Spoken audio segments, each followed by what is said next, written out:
Imagina ser el último ser humano en la Tierra, atrapado entre la angustia de la soledad y el terror de una nueva especie que te considera un monstruo.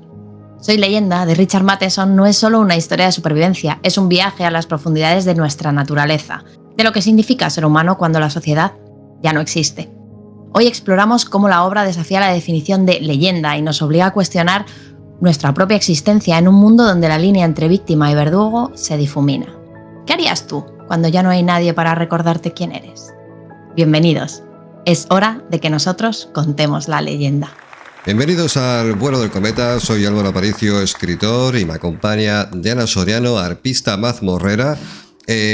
Como siempre, antes de arrancar con cada programa, hablamos de que tenemos el nuevo certamen de microrelatos en el Patreon del Vuelo del Cometa, solo que he afirmado que está, pero realmente no está, estará, lo publicaremos en breve. Lo que sí haremos el día de hoy es leer al ganador o ganadora de la edición anterior. Al final de este programa, en los asuntos del cometa, leeremos, aparte del texto ganador, los comentarios de iVoox y YouTube. Y recordad, Fantarquía, Festival de Fantasía en el corazón de Valencia el próximo 29 de noviembre.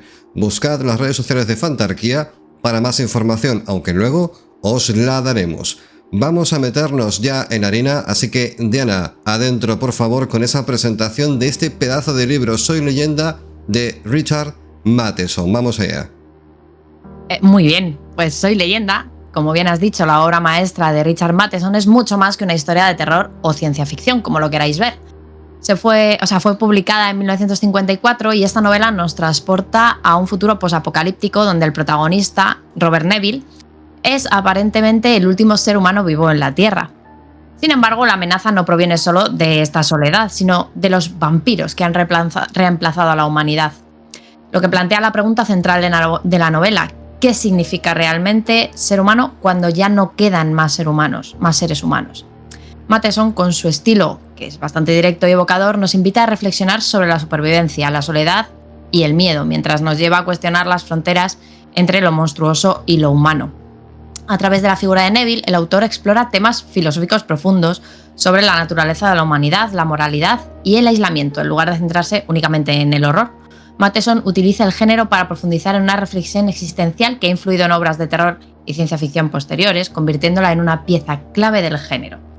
Bueno, como ya ha dicho Diana, Soy Leyenda es una novela post-apocalíptica ambientada entre los años 1976 y 1979 en una ciudad de Los Ángeles devastada tras una guerra biológica. El protagonista, Robert Neville, parece ser el único ser humano inmune a la pandemia desatada por esta especie de guerra, la cual ha acabado evidentemente con la humanidad tal y como se la conocía. Los demás sobrevivientes han sido infectados por una bacteria que produce síntomas propios del mito vampírico. Produce sed de sangre, piel pálida, fotofobia y aversión a símbolos religiosos y sobre todo al ajo. Esto es muy interesante por motivos que os explicaremos más adelante, pero lo que hace Matheson con esta novela es, en primer lugar, deconstruir el mito del vampiro y darle un enfoque cientifista muy interesante, porque todo esto que os hemos dicho puede parecer, una vez más, los típicos vampiros satánicos, pero no es así, va por otro lado. En el mundo de Neville existen dos tipos de infectados. Unos siguen vivos pero enfermos, mientras que otros son cadáveres reanimados por la bacteria, equivalente a los vampiros tradicionales. Todos ellos, vivos o no, salen solamente de noche y se comportan de forma violenta contra Neville, acechándolo incansablemente. Durante el día, Neville lleva una rutina rígida y repetitiva para sobrevivir. Recorre la ciudad buscando provisiones, repara los daños en su casa fortificada y acumula armas y herramientas. Vamos, Minecraft en estado puro. Aprovecha que la luz solar incapacita a los infectados para cazar y eliminar a cuantos puede. Localiza a los vampiros dormidos en coma diurno y les clava estacas de madera. También se encarga de retirar y quemar los cadáveres que amanecen alrededor de su casa. Antes del anochecer, Neville sella puertas y ventanas con tablones, espejos y rastros de ajo y se refugia con música clásica y whisky para aguantar las noches largas. Cada noche los vampiros despiertan y rodean su vivienda gritando e incluso llamándolo por su nombre. Esto es curioso porque hay un vecino en particular, ahora infectado, que todo el tiempo lo está provocando desde fuera. Neville soporta como puede estos asedios nocturnos, pero la soledad extrema, el ruido constante y los recuerdos de su esposa e hijos fallecidos minan su cordura.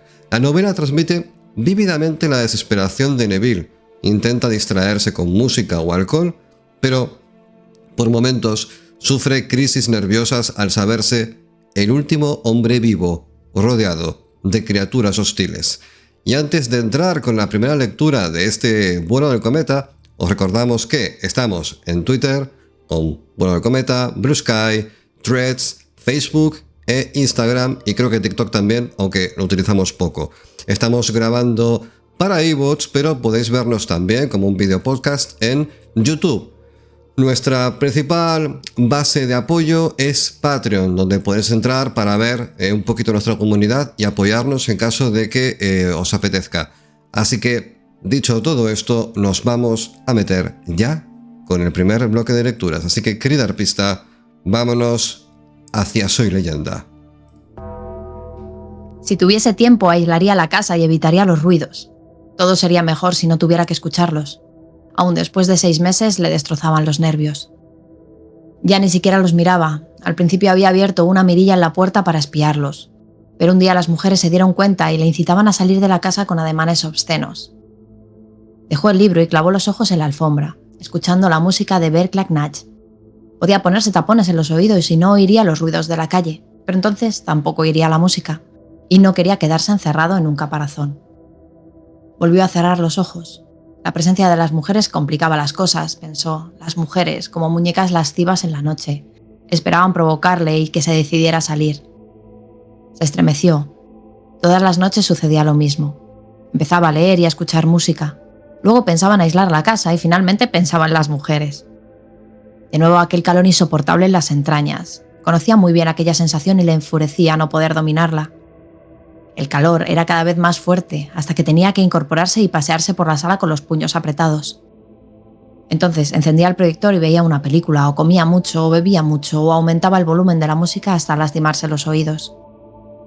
Sintió que el estómago se le retorcía como un alambre. Recogió el libro e intentó leer, concentrándose en cada palabra. Pero un segundo después el libro estaba otra vez sobre sus rodillas. Miró hacia la biblioteca. Aquella sabiduría no calmaría nunca su fuego. Siglos y siglos de palabras no podían satisfacer aquel deseo imperativo e irracional. Se sintió enfermo, humillado. Se le habían determinado todas las posibilidades. Lo habían obligado al celibato y debía asumirlo. Extendió la mano, aumentó el volumen de la música y trató de leer una página entera sin detenerse. Leyó algo sobre corpúsculos sanguíneos que atraviesan membranas, y pálidas linfas y nódulos linfáticos y linfocitos y fagocitos, para terminar en el hombro izquierdo, cerca del tórax, en una de las venas largas del sistema circulatorio. Cerró el libro de golpe. ¿Por qué no le dejaban tranquilo? ¿Creían que sería de todos? ¿Eran tan estúpidos? ¿Por qué venían todas las noches? Después de 5 meses podían haber desistido y probar suerte en otro lugar. Con el tiempo, la curiosidad y el instinto científico de Neville se imponen a su terror. Aunque carece de formación académica avanzada, se lanza a investigar el origen y la naturaleza del vampirismo para encontrarle una explicación racional. Visita la biblioteca y estudia libros de biología, medicina y microbiología. Poco a poco, de forma autodidacta, Neville formula la hipótesis de que una bacteria es la causante de la transformación de los humanos en vampiros. Realiza experimentos con microscopios y descubre hechos sorprendentes. La bacteria es sensible a la luz solar, de ahí que los infectados la eviten, y el ajo, cuyos compuestos resultan tóxicos para el germen, está ahí como un arma de rechazo. Asimismo, concluye que elementos como los espejos y las cruces no tienen realmente ningún tipo de poder místico, sino que repelen a ciertos vampiros por trastornos psicológicos. Los infectados más conscientes reaccionan con ceguera histérica ante símbolos en los que creen de forma devota, por ejemplo, los cristianos frente a la cruz. Neville logra incluso explicar científicamente por qué los vampiros parecen inmunes a las balas, pero sucumben a las estacas. Y dice, La bacteria sella heridas pequeñas casi de inmediato, como un pegamento biológico, mientras que al perforar el cuerpo con una estaca entra el oxígeno y el germen se vuelve aeróbico, devorando rápidamente el cuerpo desde dentro. De este modo, a lo largo de la novela, Matheson va desmontando la superstición vampírica y ofreciendo fundamentos científicos a casi todos los aspectos del mito. Efectivamente, buena parte de la novela se dedica a las investigaciones y hallazgos de Neville sobre la plaga vampírica, lo que la hace una obra singular dentro de este género. En lugar de recurrir a explicaciones sobrenaturales, Matheson naturaliza el fenómeno vampírico. Proporciona una base científica para casi todos los síntomas, desde la fotosensibilidad hasta la repulsión al agua bendita, como ha dicho Álvaro, y solo atribuye a factores psicológicos ciertas aversiones clásicas, como el miedo a los espejos y las cruces. Esta aproximación realista aporta una capa de verosimilitud novedosa al mito.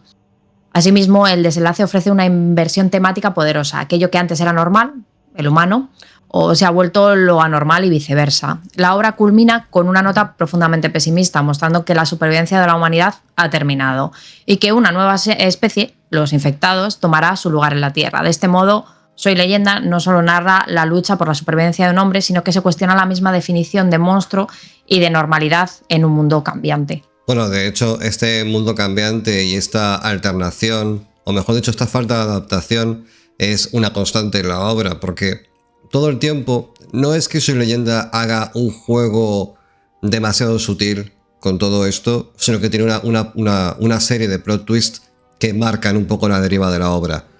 Porque efectivamente cuando tú ves a Neville siendo asediado en el interior de su casa por las noches, te pones de su parte, porque es un hombre solo, rodeado de criaturas aparentemente preternaturales, aparentemente sedientas de sangre, y atribuyes cualquier motivación a la simple depredación, no le das ningún significado superior, como viene a demostrar la deriva posterior, que de hecho teníamos pensado abordarla, pero consideramos que, es posible que toquemos algún punto, pero consideramos que la obra merece ser leída, primero porque es muy breve, y segundo porque pese a que es antigua, es verdad que hemos hecho spoilers de obras en todo este ciclo de Futuros Peligrosos. Todas las obras que hemos tocado, de todas ellas hemos hablado en profundidad hasta el final, tocando spoilers sin ningún tipo de reparo, porque son obras que realmente se salvan de ese tipo de cosas. Quiero decir, tú la puedes leer sabiendo lo que va a pasar y sigue siendo igual de buena.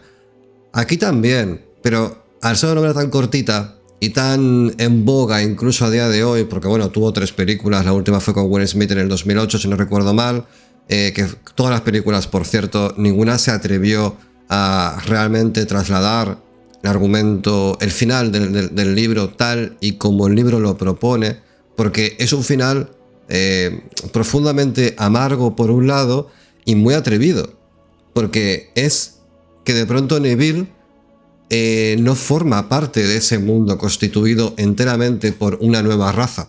Entonces, pero sí que es verdad que te lo va... O sea, toda la deriva de la narrativa te lleva un poco a eso, ¿no? Él constantemente tiene recuerdos de su vida, de cómo empezó todo esto, porque evidentemente el miedo nuclear que había en la época, que hablamos de 1950, creaba una duda razonable sobre qué pasaría con todo esto. Y pues eso. Claro. Realmente en el libro hay tormentas de arena, hay mosquitos, hay un mundo, el mundo se ha acabado por nosotros mismos. Entonces, yo creo que al final la reflexión es, el ser humano ha acabado con el ser humano. Y lo que hay ahora, pues, es distinto. Entonces, toda la deriva narrativa lleva a que lógicamente él no tiene cabida ya. Sí, y sobre el contexto de la época en el cual Matheson escribió este libro, nos encontramos, como hemos hablado de otros libros, en el mismo punto, en plena Guerra Fría. El libro se publica en 1954, apenas 9 años después de que el mundo se convulsionara con Hiroshima y Nagasaki. La humanidad estaba asimilando el terror nuclear. Ya hemos visto a Bradbury también con esta deriva. Fueron eventos que marcaron muchísimo la historia de ese tiempo, porque aunque es verdad que en tiempos recientes también hemos vivido en estos 25 años de nuevo milenio, pues una pandemia, la guerra en Ucrania, la guerra en Gaza, bueno, el genocidio de Gaza, un montón de circunstancias que lógicamente están convulsionando a la sociedad. Cuando hablamos de la Primera y Segunda Guerra Mundial, con 20 y pico años de diferencia, y luego el lanzamiento de bombas nucleares en población civil, joder, de verdad que si eso no es caldo de obras de terror, no sé qué hace falta. Me pregunto una cosa, es verdad que ¿hubo represalias en algún momento porque Estados Unidos lanzara 2 bombas nucleares sobre Japón? Por supuestísimo que no. Algún día, o sea, por supuestísimo que no hubo ninguna represalia en absoluto. Solo te faltaba que lanzaran vítores por haber hecho eso. Fue una puta barbaridad. Bueno. O sea, me refiero porque Alemania fue castigada. No sé si la segunda vez, yo creo que también. La primera vez sé que muy fuertemente. De hecho, creo que sí que también, ¿no? Que en 2018 terminaron de pagar los costes de la Primera Guerra Mundial. Creo recordar, hablo un poco de memoria y me refiero a Estados Unidos. Ostras, jolines. Bueno, anyway, vamos a volver al tema, el contexto de la época. Estados Unidos y la Unión Soviética habían entrado en una carrera armamentística. Estábamos también ahí con la guerra de Corea, las pruebas de las bombas de hidrógeno. Todo esto iba montando un escenario, un clima de tensión y de sensación de que el apocalipsis estaba a la distancia de un botón rojo en la mente y el ideario popular de cualquier persona. Este clima impregnó la cultura popular de la época.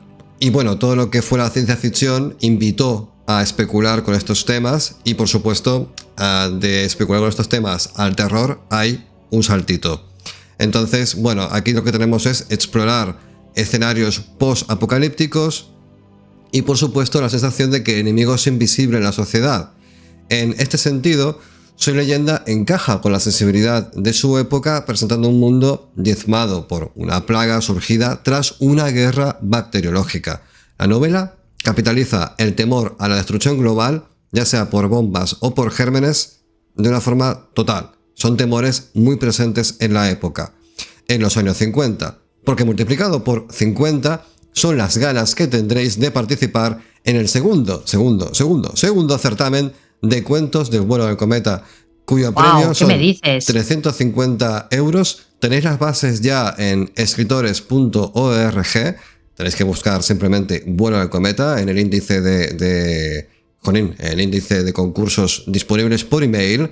Y tenemos el patrocinio de Coquín Artero, el premio en madera dado por Cousas de Madeira, un lote de libros de Ediciones El Transbordador y el premio ganador, el cuento ganador, será radioficcionado en los cuentos de la Casa de la Bruja. Así que tenéis hasta, si no recuerdo mal, el 20 de noviembre para mandar los cuentos y el 29 en Fantarquía, en Valencia, en el corazón de Valencia, en La Lenta, daremos... ¿Qué pasa? ¿Que tienes cara de que te ha pasado un tren por encima? ¿20 de noviembre? Bueno, leer las bases, que yo no estoy segura de eso. Vale, ¿Sí? pues... ¿Tú sí? ¿Estás seguro? Bastante. Como que lo has hecho yo. Vale. El 20 de noviembre es el límite para enviar los cuentos y el 29 le anunciaremos y leeremos al ganador en Fantarquía, de las cuales os hablaremos más adelante. Regresamos. Diana, amenaza nuclear, ¿qué nos puedes contar? Efectivamente, la amenaza nuclear en particular marcó profundamente las mentes de esa generación. Ya os podéis imaginar por qué, ¿no? En Soy Leyenda, aunque los vampiros son el enemigo visible, subyace la noción de un cataclismo científico-militar que arrasa la civilización, una metáfora que resuena con los temores de una guerra atómica. De hecho, hacia el final de la novela se percibe un pesimismo semejante al de otras obras de la época, la idea de que la humanidad podría estar viviendo sus últimos momentos como especie dominante, algo muy vinculado a la psicosis nuclear de los años 50. La narración transmite un escepticismo sobre el futuro de la especie humana acorde con los tiempos. Matheson sugiere que el reinado del Homo sapiens puede haber concluido, desplazado por una nueva especie adaptada a las condiciones posapocalípticas. Esta noción de la sustitución evolutiva, donde el ser humano es relevado por otra forma de vida más apta para un mundo devastado, refleja la ansiedad de una época en que se veía posible la extinción humana vía guerra atómica. Además de la angustia nuclear, la novela también se nutre del clima de paranoia social propia de los años 50. Estados Unidos vivía el macartismo y la caza de brujas anticomunistas. Un periodo en el que el miedo al otro ideológico, que el comunista infiltrado, los comunistas que nos comen los rojos, generaba desconfianza incluso entre los vecinos. Bueno, en Soy Leyenda, Neville está literalmente rodeado de ex humanos, ¿vale? Que es como tener a tu ex, pero que aparte es un humano. Que alguna vez fueron sus vecinos y amigos, ahora convertidos en enemigos mortales. Hay varias cosas en la novela que funcionan muy bien y que anticipa, en cierto modo, el éxito que tendría autores como Stephen King.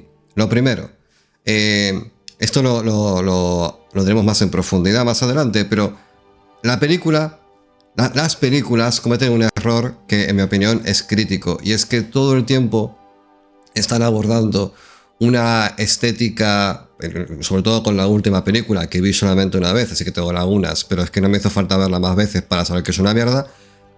Invita a pensar en una ciudad muy amplia, muy moderna, con un conflicto muy deslocalizado, todo muy impersonal, todo muy por el wallpaper 4K que te puedas bajar después, más que por lo que realmente la novela te quiere hacer ver. Y es que la novela transcurre en los suburbios de las afueras de Los Ángeles o una ciudad de por ahí, en un sitio totalmente, no sé, lo típico suburbio estadounidense de casas que son clones, donde no hay nada especialmente interesante de ver, pero que la gracia, y es lo que intenta transmitir la obra, es que el conflicto se te instala en el comedor de tu casa. No en un palacio, no en un castillo, no en un sitio maravilloso, sino en tu puta casa, que es un lugar más cotidiano que te puedas imaginar, más carente de interés estético, y que tus enemigos son tus vecinos, son gente que has conocido en vida, que ahora van a por ti. Entonces, parte del conflicto de la obra estriba en ese punto, en que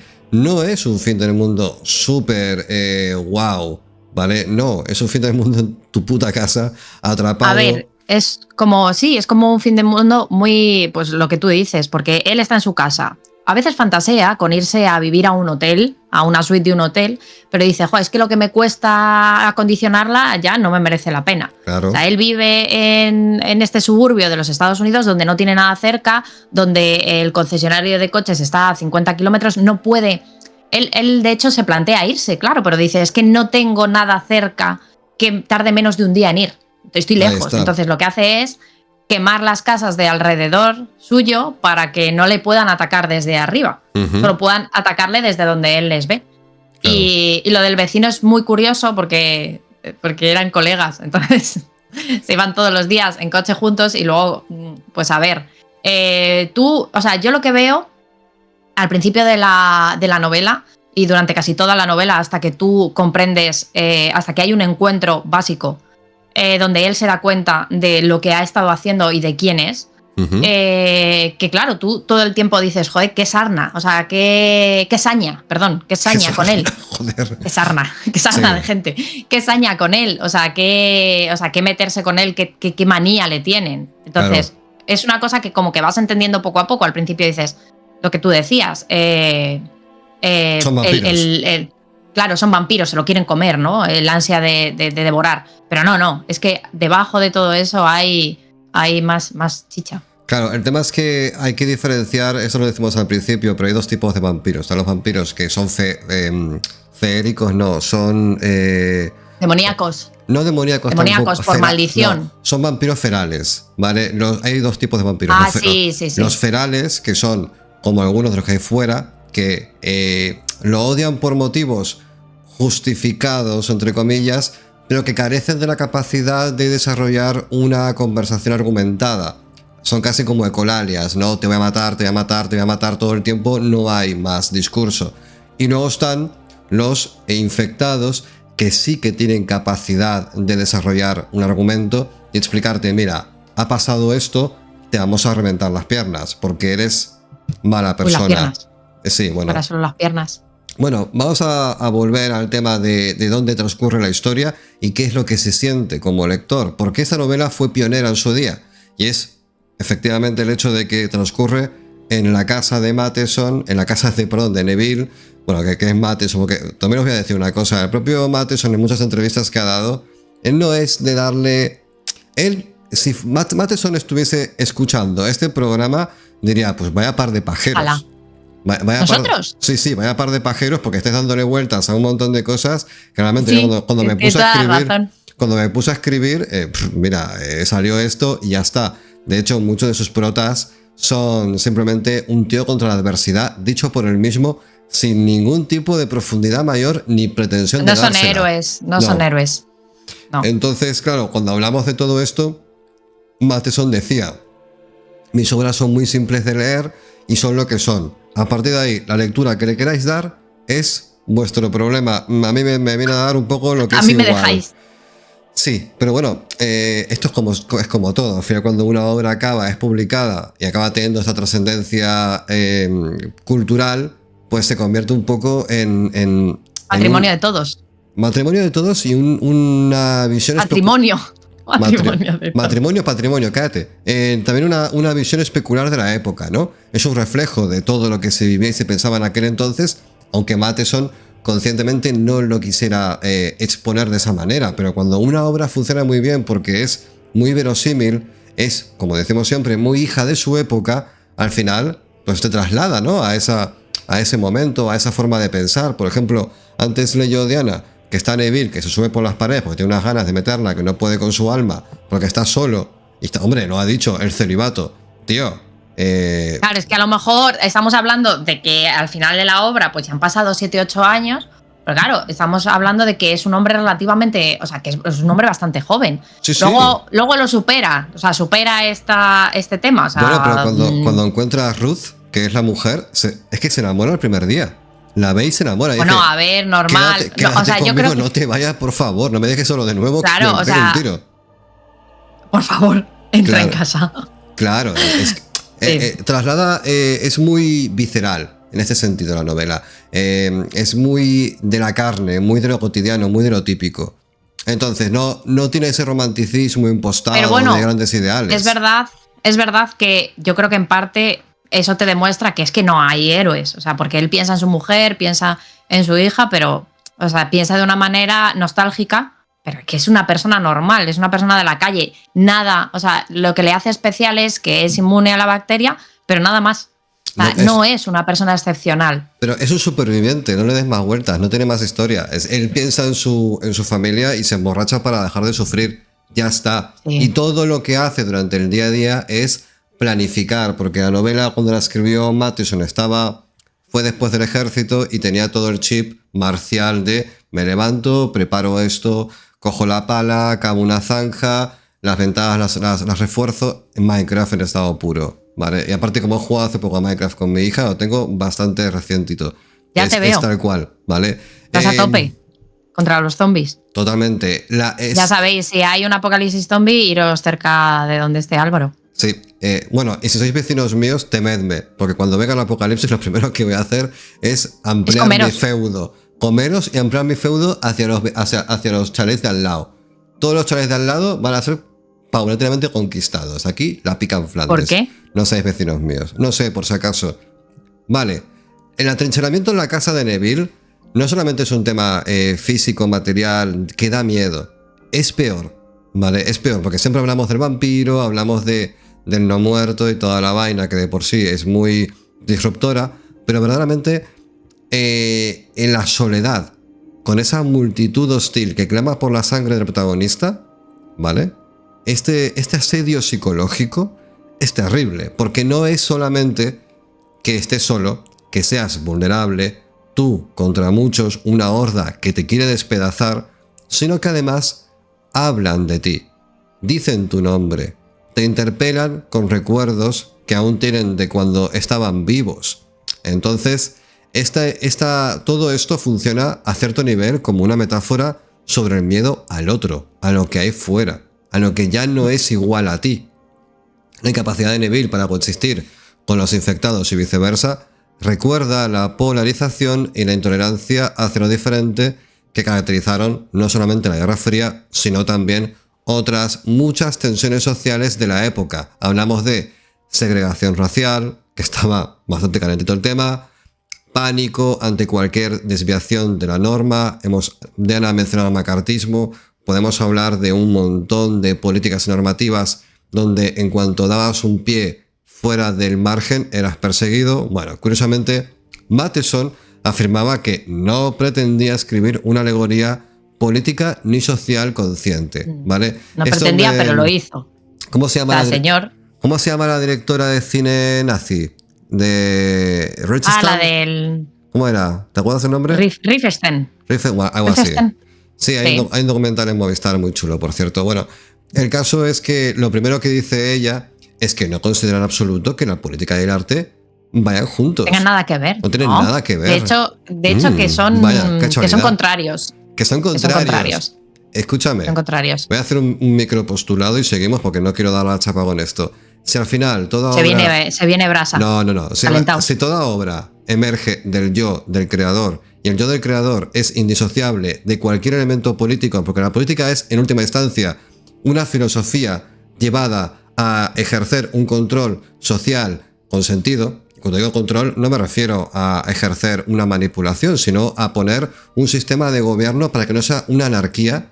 ¿Cómo puede ser que alguien diga que el arte y la política no están juntos si el yo aúna ambos elementos?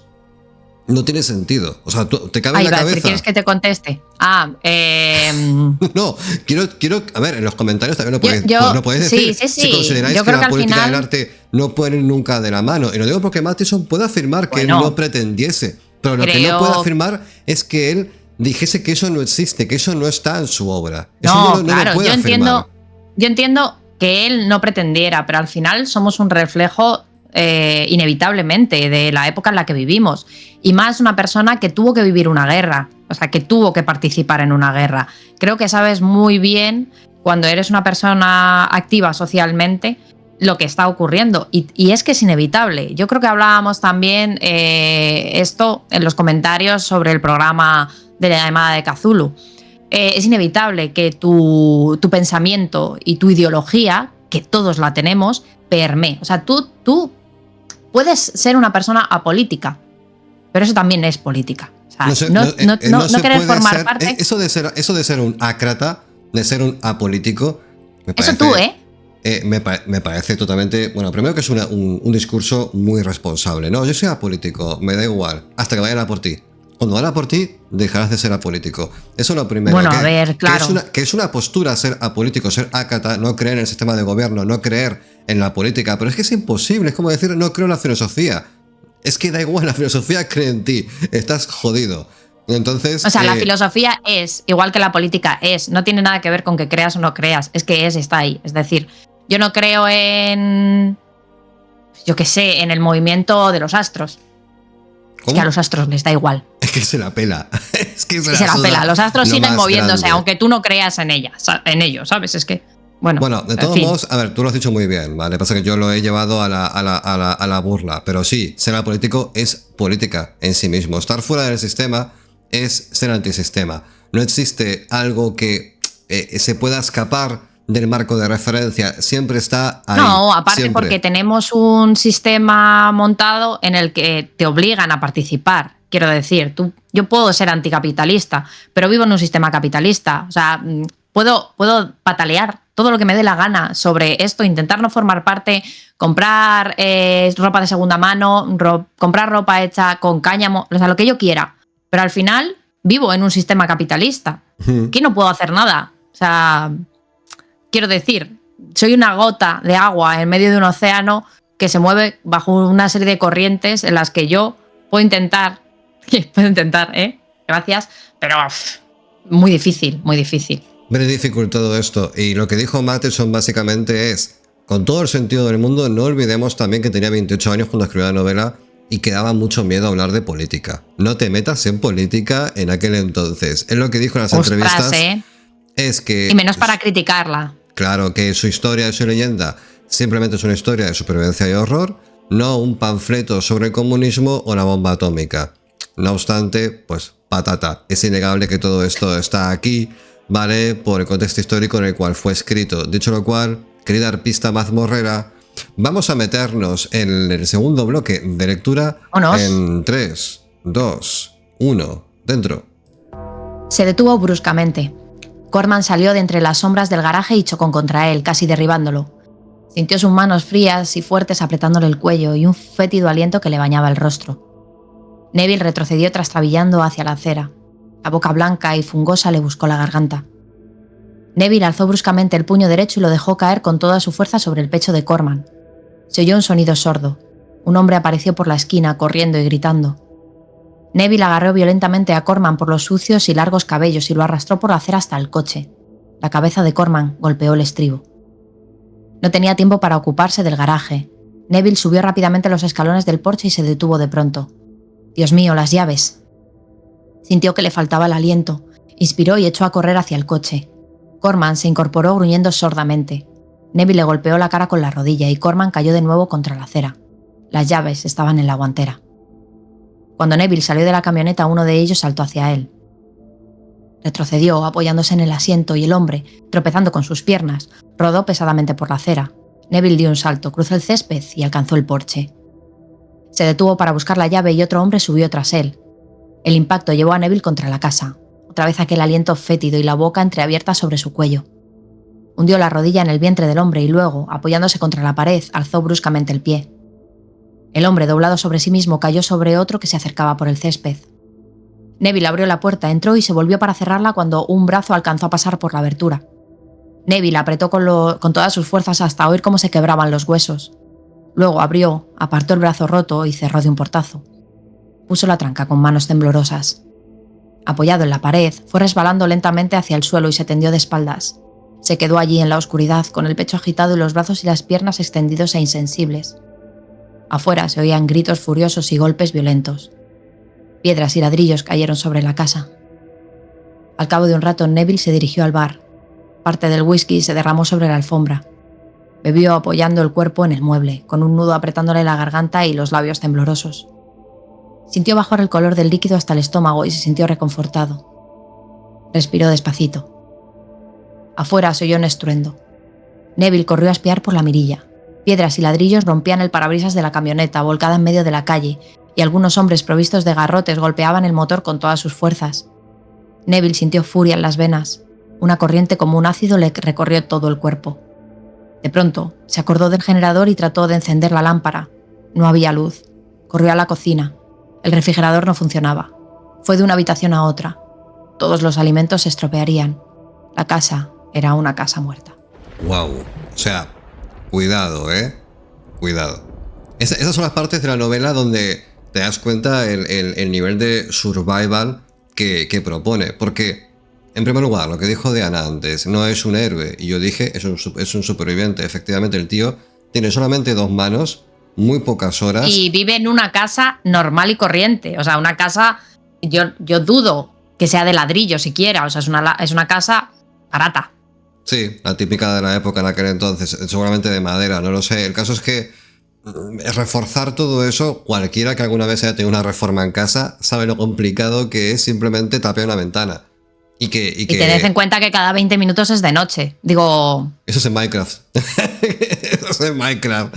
Bueno, vamos a ver. Coquín Artero Ediciones, vamos a hablaros ahora de un amigo en este programa que es, bueno, uno de los patrocinadores principales del certamen de Un Vuelo del Cometa, el concurso de cuentos, y que, bueno, todo el tema de fantarquía va a crecer gracias a su aportación. Así que Coquín Artero Ediciones, ¿quién es? Pues algo, una entidad llevada por Coquín Artero que surge como respuesta a una necesidad común en cualquier persona que alguna vez publicó en el ámbito de la autoedición: adentrar en los mismos círculos que el resto de obras impresas. De este modo, el hecho de dar formato de editorial formal a un proyecto que lleva funcionando desde hace años es un paso lógico y necesario para una evolución hacia adelante.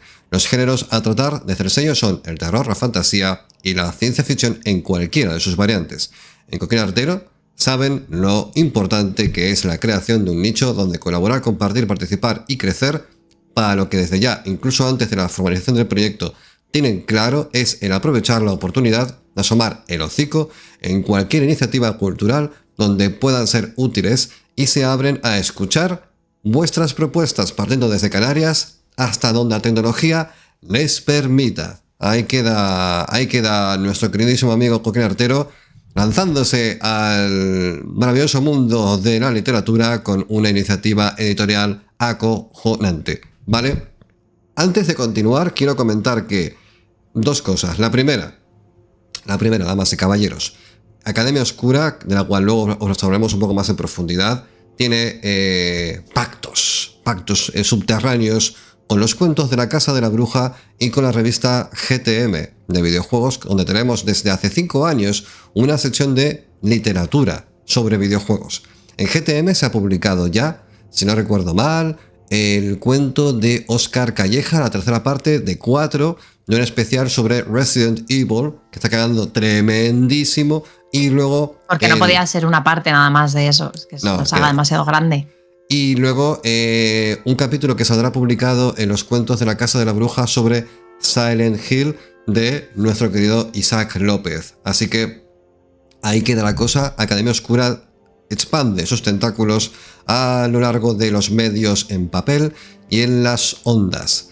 Vamos a meternos ya con el señor Matheson, del cual hasta ahora no tenemos más que referencias sueltas. Hemos hablado de que estuvo en el ejército, hemos hablado de que era un hombre muy pragmático en sus ideas, que no quería líos, o que al menos no le daba tantas vueltas. No quería líos, más bien. No quería movidas. Nace en 1926, en Nueva Jersey. Es hijo de inmigrantes noruegos, pasó su infancia en Brooklyn. Desde muy joven mostró interés por la literatura y el cine fantástico. Hasta ahí, cualquiera de nosotros. Con 8 años solamente publica un cuento corto en un periódico local. Y a los 16 ya... ¡Qué mono! Sí, ya hace su primera novela, que está inédita porque tiene que ser tremendo ladrillo. Como todas las novelas hechas a esas edades, a excepción sí, con de 16 años. La Biblia de Neón de Tull, que la Biblia de Neón de Tull, cuando sabes la historia de Tull, que hablo del autor de La Conjura de los Necios, que se quitó la vida porque, bueno, en fin, por motivos que algún día hablaremos. Cuando lees ahora ya me has generado otra incertidumbre en la vida. ¿Cuál? Esta. Sí. ¿De la Biblia de Neón o por qué se quitó la vida a Tull? Todo. Pues en el siguiente vuelo del cometa o en el que venga en el futuro, a lo mejor hablamos de esto. Vale, entonces... Vamos a regresar a Matheson. Una experiencia formativa que él mismo destacó, como diciendo, esto me sirve para el futuro, fue haber visto de chaval la película de Drácula del 31 de Bela Lugosi, protagonizada por Lugosi. Aquella película le impresionó muchísimo y fue la idea germinal para Soy Leyenda. Él se preguntó, vale, si un vampiro da miedo, ¿qué tal un mundo lleno de vampiros? Esta temprana reflexión plantó la semilla efectivamente para lo que acabaría siendo Soy Leyenda. Que por cierto, ¡ay, Jesús, por Dios! Es curioso porque este maximalismo de los cánones del terror lo podemos ver extrapolado a La Casa Infernal, también de Matheson, donde se pasa por el arco del triunfísimo, toda la sugestión clásica del subgénero de casas embrujadas, y te planta una casa embrujada como un sitio, como un epicentro del mal de entrada, sin ningún tipo de ambajes o sugestiones. No hay dudas, todo el mundo lo sabe. Esto está embrujado, todo el mundo lo sabe. Lo que hemos venido a discernir solamente es cuán jodido realmente es lo que sucede aquí. Y spoilers, la respuesta es mucho. Muchísimo. La respuesta es mucho. Bueno, en la Segunda Guerra Mundial, Matheson se alista en el ejército, sirve como soldado de infantería en Europa durante el conflicto. La experiencia inevitablemente lo marcó como escritor. Horrible, también. Es horrible. Y tiempo después canalizaría algo de estas vivencias en sus obras. Tiene una novela publicada, no sé si en 1960, que se llama The Beardless Warrior, que yo creo que la traducción de The Beardless Warriors es como los guerreros imberbes o los guerreros sin barba. No lo sé. Sí, imberbes. Sí, sería, creo, claro. Si se refiere a él fue con 18 años a la Primera Guerra Mundial. Creo que sí. No, a la segunda. Bueno, él no fue a la Primera Guerra Mundial, si nació en 1926. No, a la segunda. Segunda Guerra Mundial. No, voy a hacer una cosa feísima, que es traducirlo en tiempo real, porque pero que Beardless, los guerreros imberbes, claro. es que soy, iba a decir, soy bipolar, digo, soy bilingüe. Bueno, tras la guerra, Matheson estudió periodismo, déjame mirarme así, en la Universidad de Missouri y se graduó con 25 años y se muda a California. Y dice, que os den por el culo, atraído por la efervescente industria del cine. 1951, Los Ángeles, Hollywood. Aquí hay mandanga. Las letras ahí en el monte, que no sé cómo se llama, ahí, Hollywood, la época dorada. Y bueno, Matheson, que era un amante del cine, intuía que en California podría combinar su vocación literaria con la escritura de guiones. En 1952 se casó con Ruth Ann Woodson, con quien tendría 4 hijos. Muy bien, pues la carrera literaria de Matheson despegó a comienzos de los años 50 dentro del circuito de revistas pulp de fantasía y ciencia ficción a las que nosotros somos tan aficionados y que conocemos ya de sobra. Su primer gran reconocimiento llegó efectivamente en 1950, cuando la revista The Magazine of Fantasy and Science Fiction publicó su cuento Born of Man and Woman, nacido de hombre y mujer. Tenía 24 años y aquel relato oscuro como un grillo, como el culo de un grillo iba a decir, pero no quería decir culo, lo siento. ¿Qué pasa? Espera. Este puritanismo, o sea, ¿qué pasa? ¿Que el macartismo ha llegado al programa? Tú, que eres las personas no me digas, más increíblemente punkis que he conocido en mi vida. Ya, es que por la mañana no soy tan punky. No, vale, pero no, me levanto un poco más, sí. Vale, depende, vale. Me voy punkizando a medida que voy tratando con gente. Hoy va a ser horrible porque te estoy aguantando. Bueno, como comentaba, tenía 24 años y aquel relato oscuro, que es el monólogo de un niño monstruoso encerrado por sus padres en un sótano, causó sensación en el género. La original mezcla de horror y emotividad de ese cuento anunció la llegada de una nueva voz importante. De hecho, se considera que Matheson, junto a autores como Ray Bradbury y Richard Sturgeon... ¿Has dicho Sturgeon? Sturgeon, que Sturgeon yo creo que no. Bueno, no lo sé, ¿eh? Yo creo que es Sturgeon, pero vale. Encabezó una nueva... Sturgeon. Yo creo que porque me da a mí la gana, o sea, efectivamente. Sigue, sea alemán el que vosotros. Cállate y sigue. Encabezó una nueva ola, la madre que te parió, en la ficción fantástica estadounidense, preocupada más por el misterio de la condición humana que por la ciencia dura o el terror gótico tradicional. Y aquí, amigos míos y amigas también... ¿Queréis hablar de terror gótico tradicional? O de la condición humana, o de la ciencia dura, o de lo que sea, o también de la blanda. ¿Quién soy yo para juzgar? De todo eso hablamos en la Academia Oscura, taller literario de terror verdadero, donde todo lo que sea chungo, oscuro, siniestro, macabro, y también, ¿por qué no?, divertido o spicy, según se dé, es bienvenido y lo abordaremos en profundidad. Taller impartido por un servidor, Álvaro Aparicio, clases quincenales online, y donde haremos ejercicios, veremos teoría y, en fin, abriremos debates y bailaremos con antorchas en lo profundo de las catacumbas mientras los esqueletos nos aplauden, como si fuese aquí una especie de entablado flamenco. Continuamos. Tengo que deciros que si os dais prisa, llegáis a la clase del martes, que vamos a hacer una especial, que va a hacer Álvaro, una clase especial sobre zombies. ¡Zombies! Si tenéis ganas de veniros, bueno, ¿a quién no le va a gustar un buen zombie? Que está, por cierto, toda la información primero está en alvaraparicio.net, Academia Oscura, y luego también en el Patreon del Vuelo del Cometa. Continuamos, por favor. Efectivamente. Desde nuestro Instagram también tenéis un enlace a ambos dos lugares. Tras algunos intentos iniciales en la novela, volvemos a Matheson, escribe a principios de 1954 la obra que lo consagraría, esta de la que estamos hablando hoy, Soy Leyenda. Se publica en agosto de ese año por la editorial Gold Medal Books. Y la novela, que se editó originalmente en rústica, que esto quiere decir que es el formato de bolsillo, las tapitas blandas que te las llevas para poder doblar el libro sobre sí mismo. Yo sé que alguien está sufriendo ahora mismo. Con 160 páginas, nada más y nada menos. A diferencia de muchas obras de ciencia ficción de la época que aparecían en revistas, Soy Leyenda salió directamente como libro de bolsillo, o sea, un éxito, orientado al gran público aficionado al suspense y el terror. La novela tuvo un éxito bastante notable dentro del circuito del género y rápidamente trascendió fronteras. Ya en 1960 se publicaría la primera traducción al castellano, ¿en dónde? En Argentina. Con Minotauro. Ahí es nada. Efectivamente. Minotauro ya en 1960. Con Soy Leyenda, Matheson alcanzó fama internacional, consolidándose a los 28 años nada más como uno de los autores más prometedores del fantástico moderno. Agobiaros, porque yo siempre os digo que mira a qué edad ha salido George R. Martin, pero con 28 años nada más. O sea que Escucha, vamos a... También es verdad que los 28 de antes, los 28 de antes no son los 28 de ahora. Igual con 28 todavía vives con tus padres. Mira, te voy a decir una cosa. Yo durante mucho tiempo me marqué o publico como lobo estepario, o publico antes de tal edad o me pego un tiro. Al final publiqué... ¿No te has pegado un tiro pues estás aquí? Publiqué antes de tal edad, dije, dentro de 10 años, si no publico con una editorial, me pego un puto tiro. Lo hice.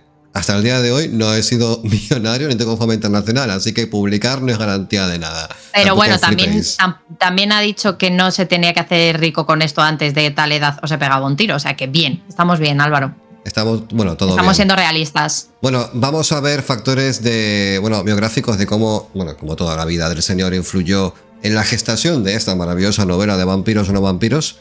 Por un lado tenemos el amor a los clásicos de terror, evidentemente Drácula, de Bram Stoker. Aquí lo que hace Matheson es que le motiva un mogollón reinventar el mito del vampiro desde una óptica contemporánea en su época. Además, sus estudios en periodismo y su interés por la divulgación científica se reflejan en el enfoque casi documental y racional de la novela. Matheson aplicó una mirada lógica al fenómeno sobrenatural, quizás influido por el espíritu científico de la posguerra y por su propia curiosidad intelectual. Algunos críticos han sugerido que la experiencia militar de Matheson impregna la obra. Neville actúa metódicamente, como una especie de veterano traumatizado. Tiene sus rondas de caza diarias, se refleja en la obra la disciplina y la alienación que pudo haber conocido el autor en el ejército. El propio Matheson, sin embargo, no era muy dado a analizar su producción en términos autobiográficos. Más tarde, señalaría que muchos de sus protagonistas, incluido Neville, responden a un tema recurrente en todas las historias: un hombre solo contra adversidades insuperables.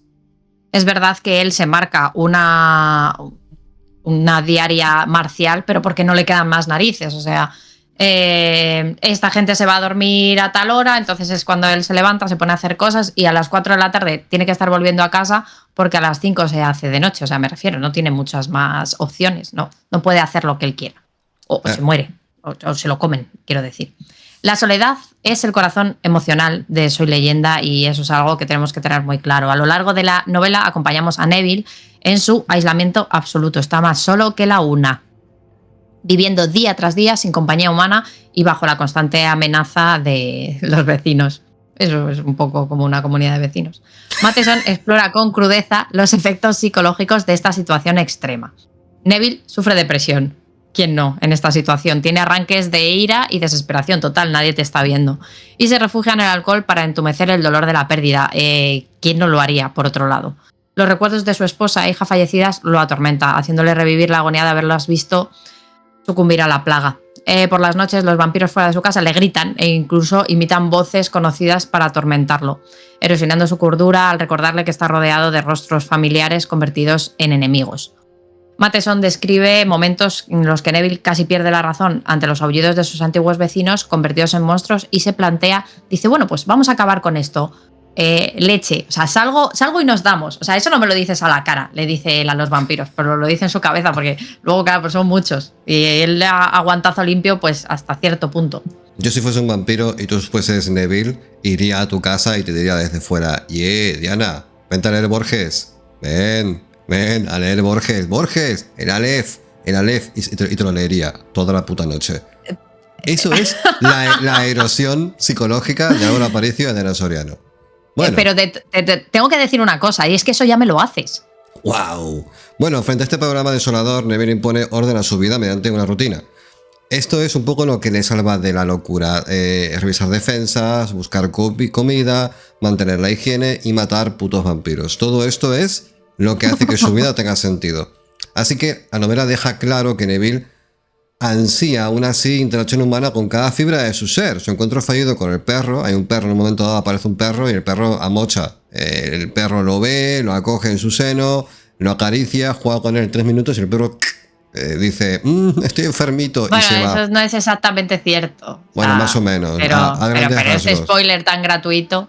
No es un spoiler porque el perro es un momento. A ver, vamos a decir que los animales. Claro, los animales también son susceptibles a la bacteria.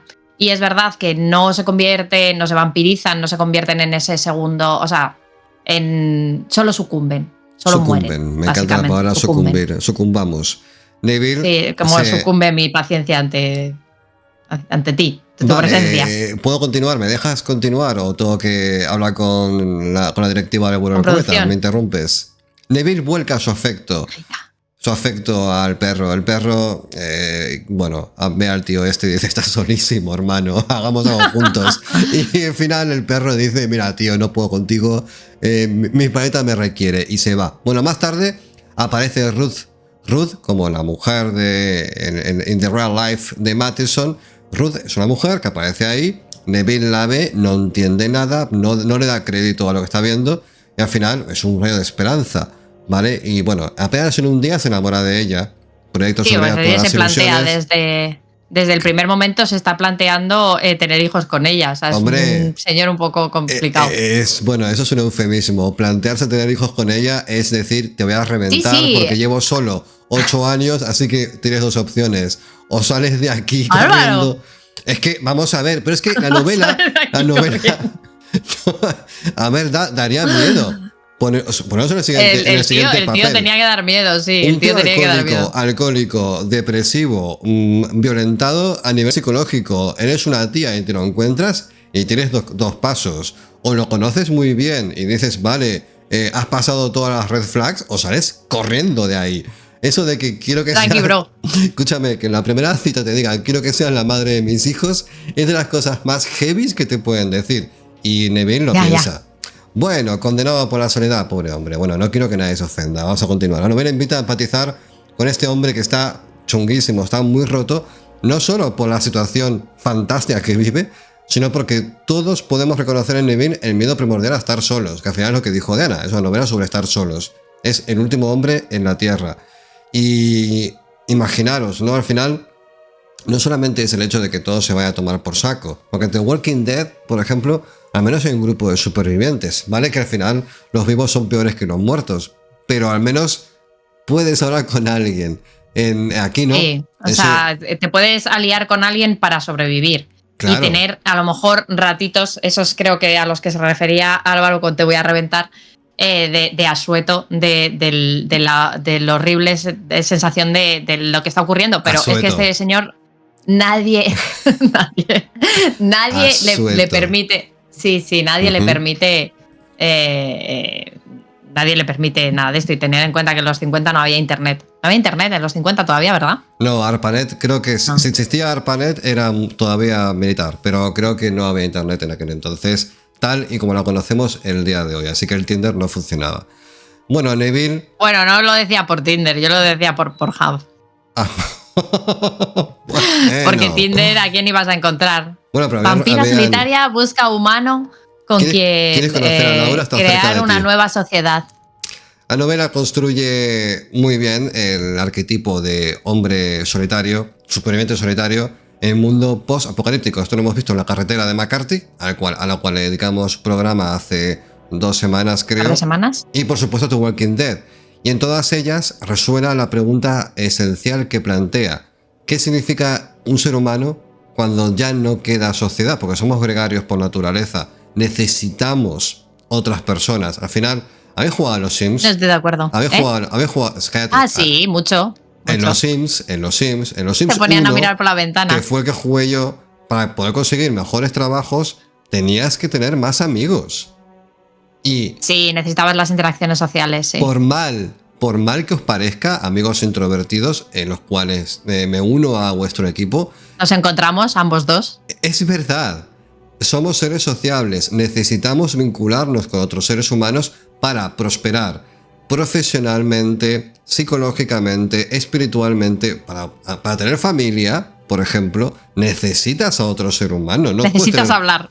Para tener familia necesitas hablar con gente, convencerla de que no estás cucú. Claro, que no eres Neville. O sea, yo me acuerdo cuando estabas mucho tiempo y te bajaba la sociabilidad en los Sims, el Sim se ponía a mirar por la ventana como un esquizofrénico. Normal. Bueno, yo lo que hacía es lo típico, ¿no? Yo era Zeus. Lo que hacía era meterlo en la piscina y quitar la escalerilla. Y decía, eso lo hacíamos todos, porque no se podían comprar. Nadar. No se podían comprar las lápidas. Pero tengo que decir que la IA era bastante avanzada, porque luego ya no querían ir a tu casa y no se querían meter en la piscina. ¿Por qué será? Porque tenías un cementerio y luego tampoco era tan guay, porque luego venían los fantasmas de la gente que te habías cargado y te despertaban por la noche. Y eso era incómodo. Sí, bueno, ¿os imagináis que Valladolid se llena de vampiros? ¿Os me imagináis dices, que estáis Valladolid? solos en el mundo y tenéis que leer un estudio de microbiología para entender por qué todo el mundo, menos tú, se ha convertido en un chupasangre y ese libro solo está en lengua extranjera? Pues de pronto, como si las puertas del cielo se te abrieran de par en par, encuentras Eurobook, una librería especializada en idiomas y en español como lengua extranjera. Eurobooks nació en el año 1990 como respuesta a una necesidad creciente de libros en otras lenguas. Dentro de este marco han apostado por la variedad, no centrándose solo en lo fácil, ¿no? La enseñanza de los idiomas, sino también disponiendo de una amplia sección de literatura en diferentes idiomas y de sección de pedagogía, historia, libro de gran formato, diccionario, viajes, software, todo. Everything. Wow. Vampiros. También, check. 35 años de servicio al cliente avalan su dedicación a la divulgación, el aprendizaje de otros idiomas y de la literatura, por supuesto, tratando siempre de facilitar el acceso a un catálogo internacional cada vez más amplio. Eurobooks está en Valladolid, pero a través de internet pues ya está en todas partes, en tu casa también. Sí. La librería de idiomas que rezarías por encontrarte en un mundo donde los vampiros hay que entenderlos para vivir con ellos. Bueno, vamos a irnos ya al tercer bloque de lectura. Así que querida arpista, 3, 2, 1, inmersión literaria, vamos allá. Neville leyó otra vez la carta. Luego dejó caer la mano, abatido, y se quedó mirando al suelo. No podía creerlo. Movía la cabeza tratando de comprender, pero era muy difícil. Se acercó a la mesa con paso inseguro, recogió la pildorita ambarina, la sostuvo en la palma y la olió. Sentía que la seguridad lo estaba abandonando. ¿Cómo podía, sin embargo, negar la evidencia, la píldora, el encuentro a la luz del sol, su reacción ante el ajo? Se sentó en la banqueta y miró la maza caída en el suelo. Lentamente los recuerdos se iban agolpando en su mente. Cuando se encontraron en el campo, la joven había huido asustada. ¿Lo estaba engañando? No, se asustó de veras. Su grito la había sorprendido sin duda, aunque ella estuviese esperándolo. Luego, más tarde, controlando más la situación, había argumentado que su reacción ante el ajo se debía a un estómago delicado. Y había mentido, fingiendo la aceptación sin esperanza, y le había sonsacado débilmente toda la información posible. Y cuando quería irse, no podía, por culpa de Corman y los demás. Él había despertado en aquel momento y se habían abrazado y... Neville dio un puñetazo en la mesa. Te quería. ¡Mentira, mentira!, arrugó la carta y la lanzó lejos. El dolor creció con la ira y tuvo que aguantarse la cabeza entre las manos, cerrando los ojos. Al cabo de un rato se recuperó y puso el microscopio en su sitio. El resto de la carta no era mentira, debía reconocerlo. Aún sin la píldora, aún sin aquellos recuerdos, debía reconocerlo. Quedaba algo que Ruth y los suyos parecían ignorar. Miró por el microscopio un largo rato. Sí, lo había encontrado. Y admitir lo que veía cambió todo su mundo. Qué estúpido e incapaz se sentía, como no lo había previsto. Y sin embargo, había leído la frase 100, 1000 veces, y nunca se había detenido a entender todo su significado. Era una frase muy simple. Las bacterias también pueden ser mutantes.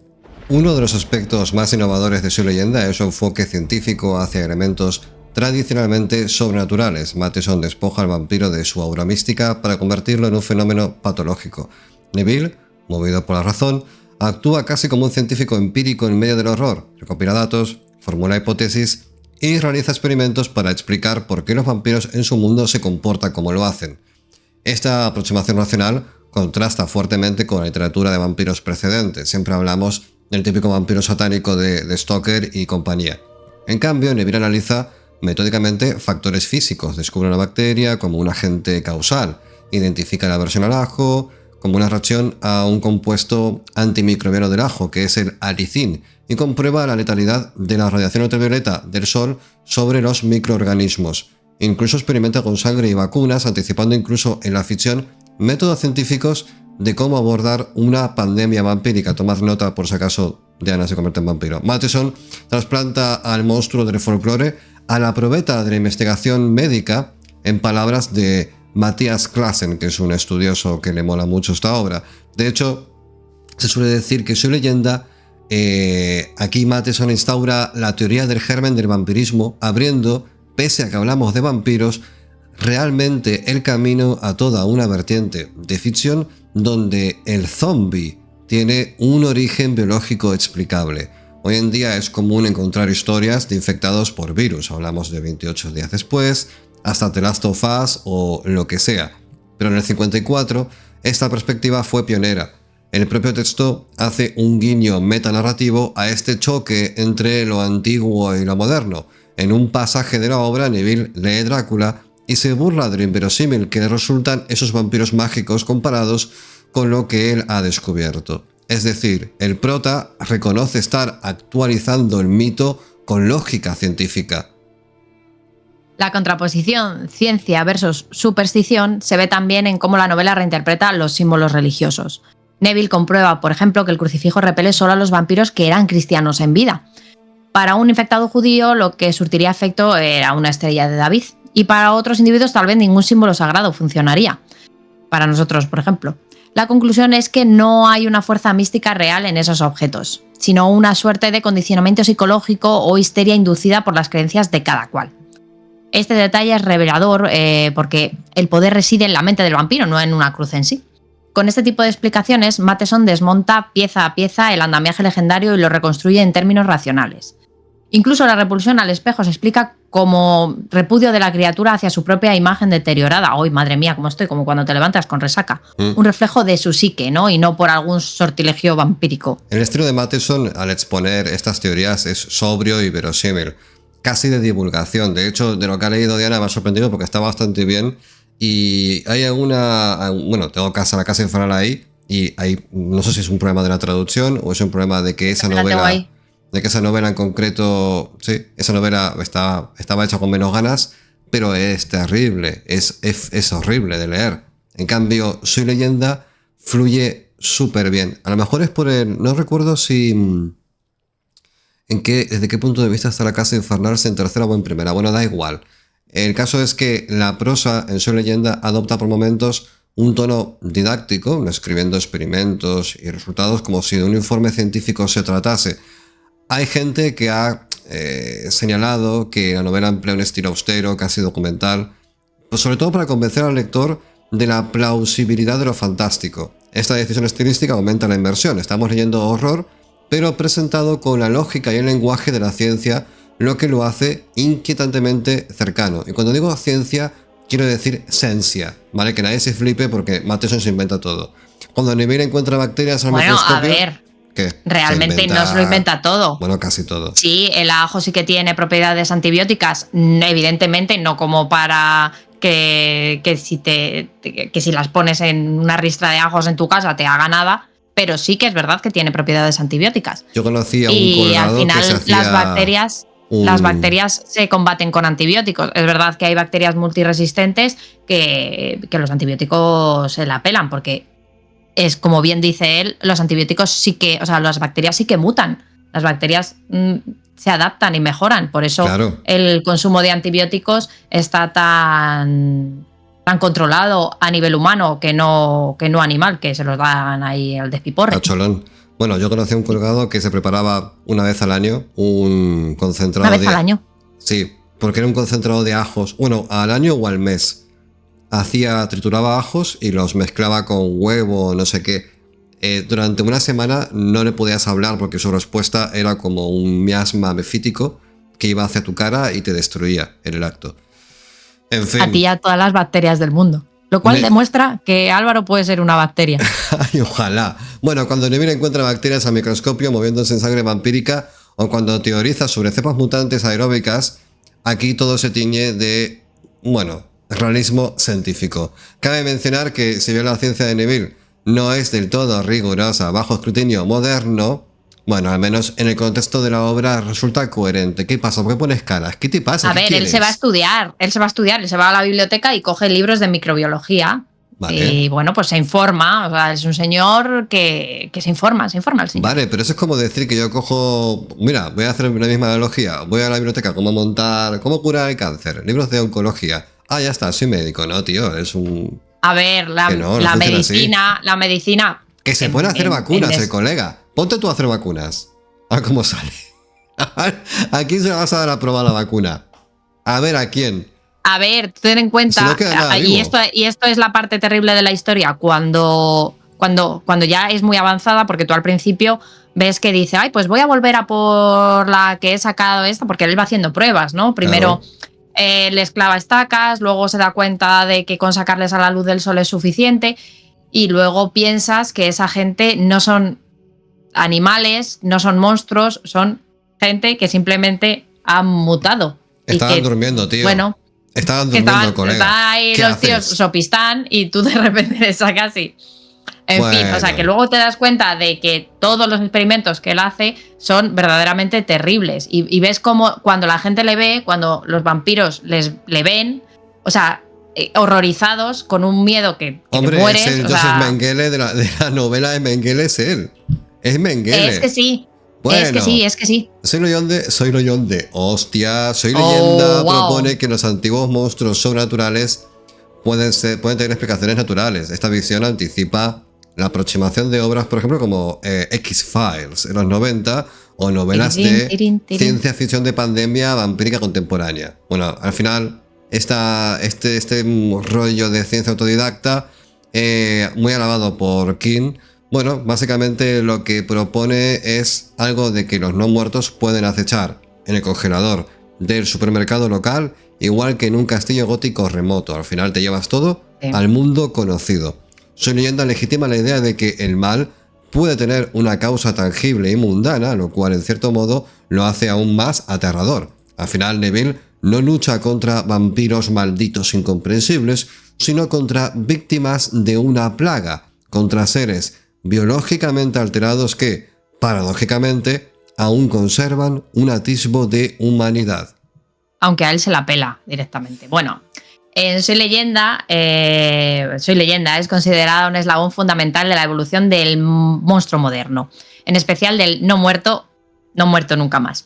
Aunque los enemigos de Neville se llamen vampiros, su condición de muertos vivientes sedientos de sangre que deambulan en hordas las emparenta con el arquetipo zombie que más adelante explotaría el cine, como ya ha comentado Álvaro. No es casualidad que George A. Romero, creador de La Noche de los Muertos Vivientes en 1968, haya reconocido abiertamente la influencia de Matheson en su obra seminal de zombies. Romero incluso admitió, literalmente, que básicamente robé la premisa de Soy Leyenda. Un aplauso. Sin ambajes, al concebir su película de Muertos Vivientes. Y así la idea de hoy tan común del apocalipsis zombie, una plaga global de infectados caníbales, tiene sus raíces en esta novela de Matheson. Esta obra popularizó el concepto del apocalipsis mundial por enfermedad en la ficción, algo relativamente original, en 1954. ¿De cuándo es la invasión de los ultracuerpos? Del 60 y algo. También por ahí, ¿no? Ah, sí. Es cierto que existían precedentes, sí, literarios como El último hombre, de 1826, de Mary Shelley. El último hombre de Mary Shelley. La ponen a caldo a Mary con El último hombre, ¿eh? ¿Por qué? A ver, la novela se publicó dos veces, me parece. La crítica, bueno, a ver, señores muy enfadados con una mujer que escribe cosas muy grotescas. Mary Shelley, por favor, esto así no, Mary Shelley, ¿qué estás diciendo? Claro, ¿Qué estás diciendo? ¿Que una peste aniquila a la humanidad?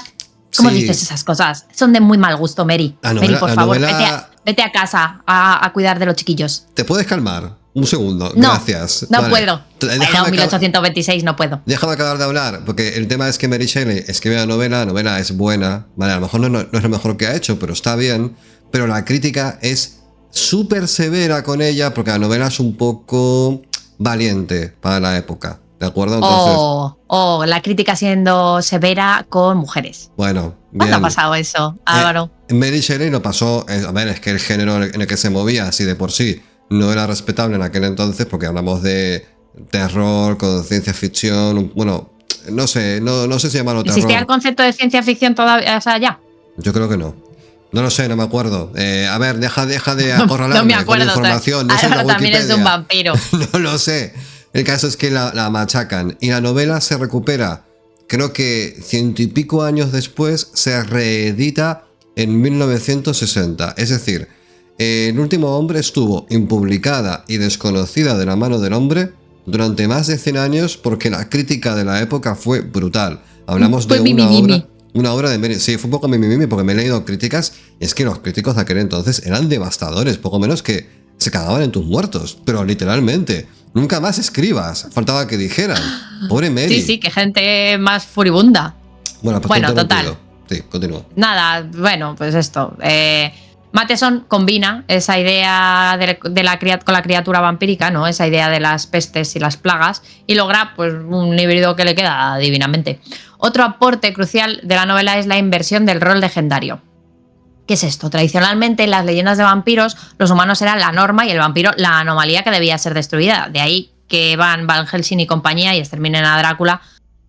Yo es que siempre voy con los malos, es que no puedo respetar No, si se te a nota, los... tranquilo, no te preocupes, todo el mundo lo sabe. Bueno, toda la audiencia lo sabe. Dicen Tranquila. liberando al mundo de su mal, pero tener en cuenta que la película de Drácula es Dios, me has fallado, así que soy yo el que se caga en tus muertos pisoteados y tú como castigo me dices, pues ahora vas a sufrir toda la vida de Dios. O sea, todo lo que me dé la gana a mí, pues vas a sufrir. Y ojo, que Drácula es el malo, la madre que les parió. Desmonetizados. Total. Dale, continúa. Bueno, desmonetizados después de 1 hora y media de programa, ya, ¿qué más nota? Vale, pues esta es una evolución conceptual muy poderosa. Matheson hace que el antiguo héroe se convierta en el monstruo de la siguiente leyenda. O sea, cuando Neville piensa soy leyenda antes de morir, comprende que para la sociedad vampira él ocupará el lugar que ocupaban figuras como Drácula en la vieja humanidad.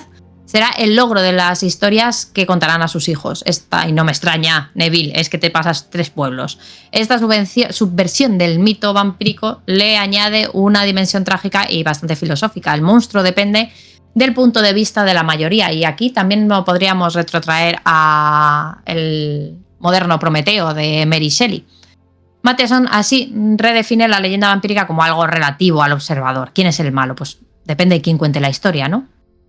Y no hay mucho más. Quien cuenta la historia es quien decide. Vale, vamos a... Yo creo que hemos hablado bastante de la obra. Creo que no nos hemos dejado nada en el tintero. Lo digo porque tenemos para hacer otra hora más de programa, pero yo creo que... ¿Nos vamos a los asuntos del cometa? A ver, tengo dudas ahora mismo, porque...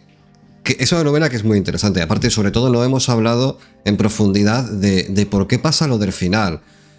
En parte porque no queremos hacer spoilers, ¿de acuerdo? Si habéis visto las películas, las 3 películas que hay, ninguna de ellas le hace justicia. De hecho, hay una en concreto, la de Charles Heston, creo que el guión cambia tanto respecto a la obra original, que aunque el guión lo hace el propio Matheson, dice... Cuando han dado varias vueltas, el resultado es tan irregular a nivel de guión, o sea, por lo que le han forzado a hacer cambios, que él dice, mira, ¿sabes qué? Firmo con seudónimo porque no quiero que se me vincule con esta mierda. Además, no lo llaméis Soy leyenda, no lo llaméis como el libro, llamarlo el último hombre vivo, creo que se llama esa versión. The Last Man of Earth, es la del 64, me parece. O sea, de todas formas, bueno, también es que la época a lo mejor... no cabía. De todas formas, la de Will Smith pues también es un poco similar. Es verdad que parece que el hilo conductor es el mismo, pero ni visualmente ni argumentalmente tiene tampoco mucho que ver. No, la película de Will Smith no tiene nada que ver, pero por muchas razones. La primera es que todo lo que propone la obra, de que, o sea, lo común, los elementos comunes de hay criaturas y de... la ciudad está devastada, abandonada, y él está solo con un perro, con una perra, no me acuerdo. Todo eso lo comparte. Son elementos estéticos. Sí, la familia acaba de otra manera, también su familia pierde la vida de otra manera, también tiene una némesis, pero las motivaciones son totalmente diferentes. Sí que es verdad que luego sí que aparece la figura de una mujer y una niña, pero tampoco tiene nada que ver con la obra original. Pero Esto un poco... Pero es que la obra, con lo corta que es, cimienta toda su base en el final. Si la novela no tuviese ese final, no sería igual de interesante, porque aunque está bien escrita y lo que cuenta es divertido, el pozo que deja... Bueno, divertido de leer. El pozo que deja en el descubrimiento de lo que es la otredad, en ese reflejo especular de ¿No te gusta esa palabra? Adentro. ¿Cuál de todo? ¿La otredad o el reflejo especular? Ostras, las dos, ¿eh? Dostoyevsky. Bueno, vamos la otredad, asuntos del era cometa. La que yo decía, pero especular también mola. Cállate, me cago en tu vida. Vamos a ver ahora mismo al ganador o ganadora. Sí, me parece estupendo. Vamos a saltar a los asuntos del cometa, damas y caballeros. Del cometa. Sí, vamos a acabar este programa de Soy Leyenda donde leeremos al ganador o ganadora del certamen de microrelatos, que por cierto tengo pendiente publicar en la siguiente base, Sí. ¿vale? Es que no me acordaba que era hoy, tía, y es muy pronto. Oh, te lo dije ayer. Bueno, lo voy a intentar publicar. Bueno, durante el día escucha, de a lo hoy. mejor cuando este programa salga publicado esta noche, a lo mejor ya tenemos las bases. Ya Quizás. podemos haberlo dejado hecho. ¿Quién sabe? Wow. ¿Seremos tan eficientes? Pasivo-agresivo nivel 99. Neville estaría orgulloso de ti, querida vampira. Vamos a ir primero con el cuento, con el micro ganador, y después vamos a leer los comentarios, porque el podcast de La llamada de Tulu que publicamos la semana pasada ha dejado un reguero de comentarios. Ha sido, ¿quién lo diría, verdad? Lovecraft, que es el Sanderson del terror, ha dejado ahí muchos comentarios. No podemos leerlos todos. ¿Quién diría que es lo nuestro? ¿Quién diría que es lo nuestro? No podemos ¿verdad? leerlos todos porque son muchísimos y serían un podcast exclusivamente para eso. Pero antes de que te metas con el texto ganador, querida ¿Sí? Diana Soriano, arpista mazmorrera, deciros que se ha publicado, que ya lo sabéis porque si estáis escuchando esto, es que estáis suscritos al podcast en iVoox, pero si estáis en YouTube y no os saltan las notificaciones de iVoox por el motivo que sea, podéis ir a iVoox y encontrar el último Cometa Express que publicamos, que va sobre 3 temas super sexys. El primero es el padre literario de Lovecraft, casas embrujadas en Atenas, y la narrativa de El juego del calamar. Programas para mecenas, que por cierto, muchísimas gracias a los mecenas que os habéis subido a apoyarnos en esta semana y pico que ha pasado. Gracias, porque hacéis que esto funcione mejor, que le podamos dedicar un poquito más de tiempo, porque aunque no nos saca de pobres, la verdad es que podemos invertir más para hacerlo mejor, ¿vale? Más en micrófonos, más en realización, más en escaletas, y en general hacer más que esto mejore, como concepto vital, sea mejor, porque cuando tú ves que algo prospera y gusta, al final le dedicas más tiempo. Así que muchísimas gracias por vuestro apoyo, sobre todo a los mecenas que se han subido recientemente, que es Guido Cor y Miguel Ángel Hurtado. Muchísimas gracias por vuestro apoyo. Así que vamos a meternos ya, si quieres, Diana, con lo que es la lectura del texto ganador, y ya lo dejo en tus manos. ¿Quieres que digamos el ganador y el nombre al final? Me parece perfecto. ¿O al principio? ¿Sí? Sí. Mantenemos la incertidumbre. Sí. Pues vamos allá. Vamos allá. En la zona más septentrional de Siberia estaba teniendo lugar un fenómeno orográfico sin precedentes. Coincidiendo con el eje de rotación del único planeta habitado del sistema Luiten 273, una pequeña hendidura se estaba abriendo paso hasta conformar un socavón de tamaño ciclópeo. Los aparatos de detección dejaron una muestra patente de la anomalía. Unos pocos expertos fueron destinados a la zona más árida y deshabitada del planeta para estudiar el fenómeno, sin conseguir ningún resultado concluyente. Incapaces de abarcar la profundidad del socavón con los instrumentos de los que se disponía, en pocos años el proyecto perdió su financiación, volviendo así a ser el lugar desolado del que hacía gala antes del dicho fenómeno y cayendo de nuevo en el más absoluto olvido. Pero pasaron eones de tiempo y unos pocos ascetas fueron atraídos por el inhóspito lugar que tiempo atrás colmó todas las noticias. Se congregaron alrededor del Gran Hoyo, así lo bautizaron. Disidentes de religiones mayoritarias que poco a poco fueron perdiendo adeptos hasta finalmente desaparecer. Ellos se consideraron iluminados. La mayoría de la gente los vio como locos. Sus asentamientos al borde del Gran Hoyo eran simples y humildes casas de adobe, pero con el paso de los años las migraciones empezaron a contarse por cientos y luego miles. El misticismo que predicaban atrajo a su orilla a millones de ciberios, y una vez que lo experimentaron quedaron no solo convencidos, sino fascinados, abrazando a Moksha. Así fue bautizada la energía que del hoyo era emanada. Término de origen hindú, bastante erróneo, pero mínimamente cercano para definir lo que ahí estaba sucediendo. Las construcciones fueron en aumento, al igual que su complejidad, y lo que empezó con un puñado de exiliados de una superpoblada ciudad se tornó en una megalópolis en cuestión de un par de siglos. Se levantó una catedral y se generó un negocio totalmente contrario a lo que los ascetas primigenios entendieron en primera instancia. Entonces Moxa fue perdiendo su fuerza hasta sufrir interrupciones que podían durar meses e incluso años. Los mal llamados fieles empezaron a ser víctimas de severas depresiones que los hacían saltar al vacío del gran hoyo. Pero los que parecían más fuertes resistían la tentación y seguían coqueteando con la blasfemia, comerciando con la única respuesta a la pregunta que nadie se atrevía a verbalizar. Los fundadores de los primeros asentamientos se vieron abocados al ostracismo, tras defender lo que ellos consideraban que debía ser el respeto a Moxa y su verdadero significado. En poco tiempo la decadencia se abrió camino como un hongo en un cadáver en descomposición, infectando todo a su paso y arrasando hasta el último rincón. Los que consiguieron resistirse a la sensación de caída libre abandonaron el gran hoyo, pero solo unos pocos lo consiguieron. La gran mayoría terminó por saltar al vacío y sin saberlo, así alimentando a la mal llamada Moxa.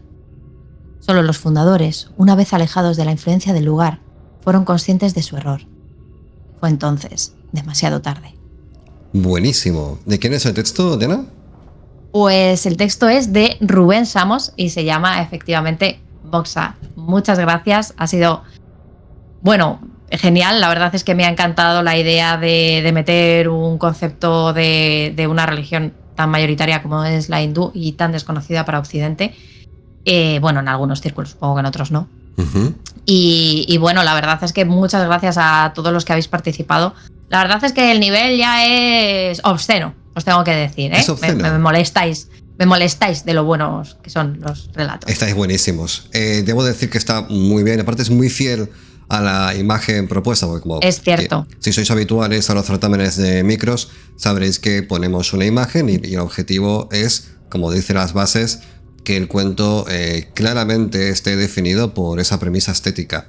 Puede coger cualquier tono, cualquier variación, cualquier camino divergente a nivel argumental, pero la premisa ha de estar vinculada con la imagen. Y en este caso es manifiesto que así es. Así que vamos a pasar a leer los comentarios antes de cerrar este programa sobre Soy Leyenda, donde hemos hablado de vampiros científicos, mucha esencia y Minecraft, con un tío que encuentra a una mujer y da miedo. Así que vamos a... Sí, resumido. Nada nuevo bajo el sol. Vamos a ver los comentarios de la llamada de Tulu.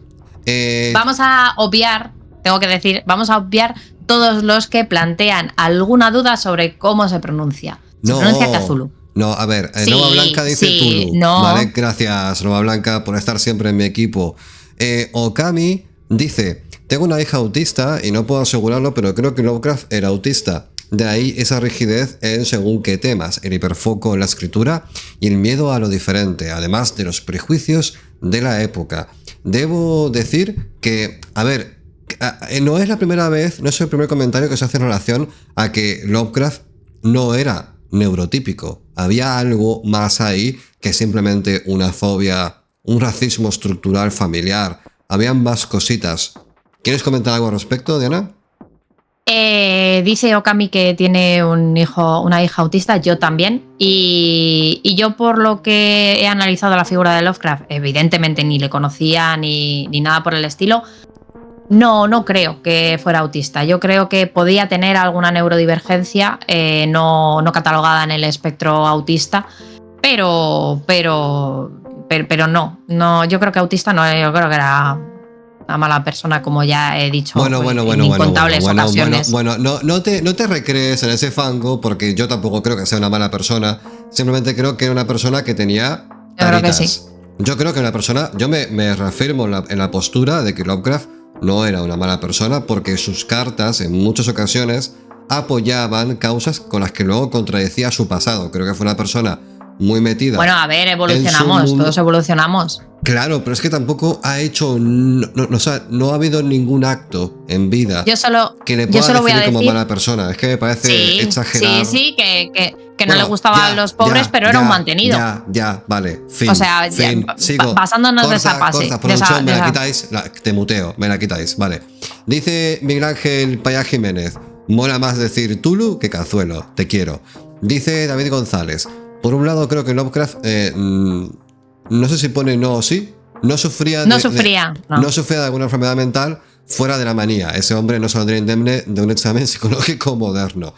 Por otro lado, creo que su odio y discriminación hacia su casera no era exactamente clasismo, sino porque suscribía al racismo anglocentrista que en varias zonas de Estados Unidos se veía por aquella época, el cual básicamente cree que los únicos blancos verdaderos son de descendencia anglosajona y germánica, considerando a los blancos de los demás países europeos, como Italia, Irlanda, España, Europa del Este, negros de piel blanca, lo cual básicamente era infundado por la corriente de inmigrantes pobres que venían de aquellos países, bastante rancio incluso para la época. Efectivamente, estoy muy de acuerdo con David. Dice Botcher: Álvaro, aprovechando que estás leyendo a Houellebecq, ¿has leído su misión? No. Sé de qué va, sé que es una novela que propone un gobierno francés islámico, con todo lo que eso implica, y es una novela que me apetece muchísimo leer, porque Houellebecq me parece un destroyer de tomo y lomo, que apetece meterse de vez en cuando en esas movidas, así que me la leeré. Estoy todavía con la novela que tenía pendiente a medias de él. Y dice, se dice Krulu, porque suena acoso. Ok, dice Bargar. Nunca se había hablado de este autor, ¿verdad? No es la primera vez que hablamos de Lovecraft. Y dice, se dice tu culo, que es la versión más punky de todas. Historietas de Guille, dice, qué programa más chulo. Y muy chulo también el nuevo logo. Gracias, porque el logo estamos muy contentos con cómo ha quedado. Dice Miguel Ángel Hurtado, gracias por traer la llamada de Tulu a vuestro fantástico programa. Fue el primer relato que leí del maestro de Providence y a día de hoy sigue siendo mi favorito. El recurso del manuscrito encontrado me voló la cabeza en su momento. Tal fue su poder evocador que desde entonces no he parado de escribir mis propias fantasías ignotas. Tulu Ftang. Así que, gracias. Tulu Fatán. Gracias, Miguel. Y continúa. ¿Alguna vez os habéis planteado poner la canción de Metallica The Call of Tulu como intro para el programa? Ahí lo dejo. Temón. Agamenón Atrida pone Tulu como alternativa a pronunciación. El gran JM García Pérez dice Team Tulu. Y nuestro amigo Juanfran del sótano de Lovecraft Podcast dice que bien me ha entrado este programa justo ahora que estoy en proceso de grabación de La llamada de Cthulhu. Que por cierto, lo siento Álvaro, pero soy Team Diana, Cthulhu. Un placer. Escucha, como siempre. es el sótano de Lovecraft. Quiero decir, no es una persona que dice, yo creo que se dice de esta manera. Es el sótano de Lovecraft, ¿eh? Cuidado, amigos. Un placer como siempre escucharos. Me ratifica en vuestras opiniones, en mi mismidad. Vuestros análisis y vuestras coñas. Un abrazo.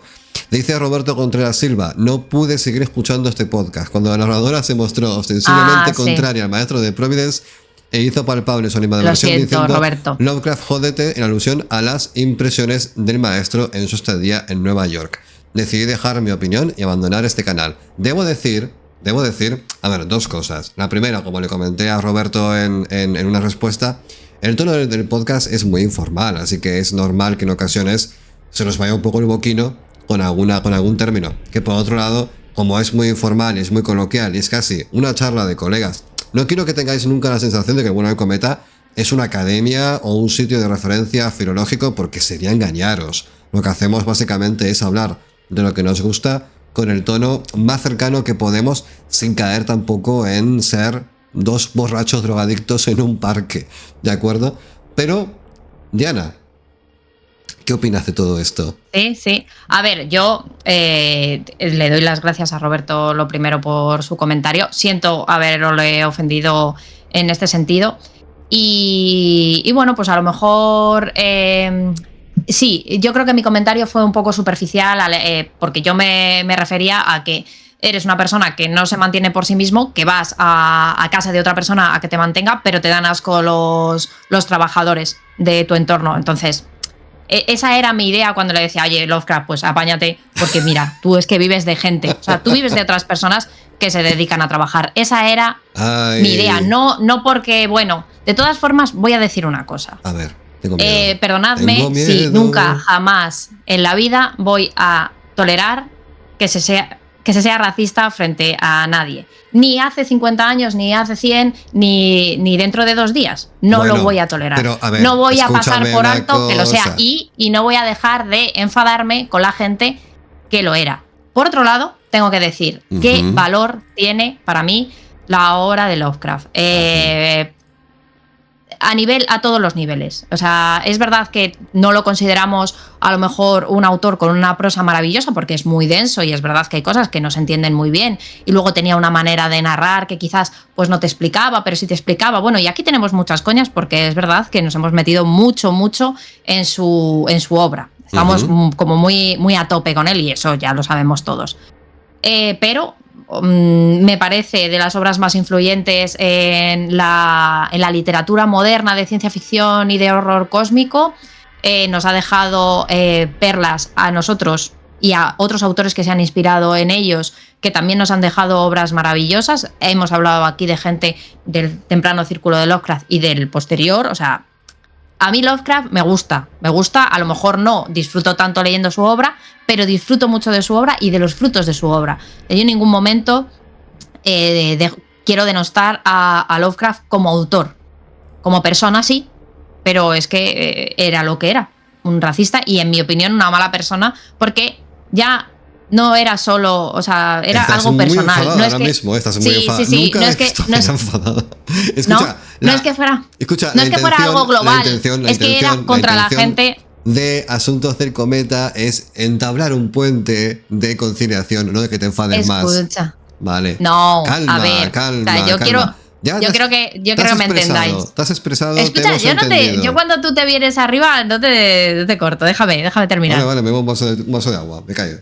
Vale, al margen de todo eso, y ya termino, es verdad que esta exposición se está haciendo muy larga, que siento haber ofendido y haber hecho que Roberto se fuera del podcast. La verdad es que si nos estás escuchando, Roberto, aunque ya te lo he dejado por escrito, perdóname. Bueno, Aitor Bertomeu dice: vota Cthulhu, ¿por qué elegir un mal menor?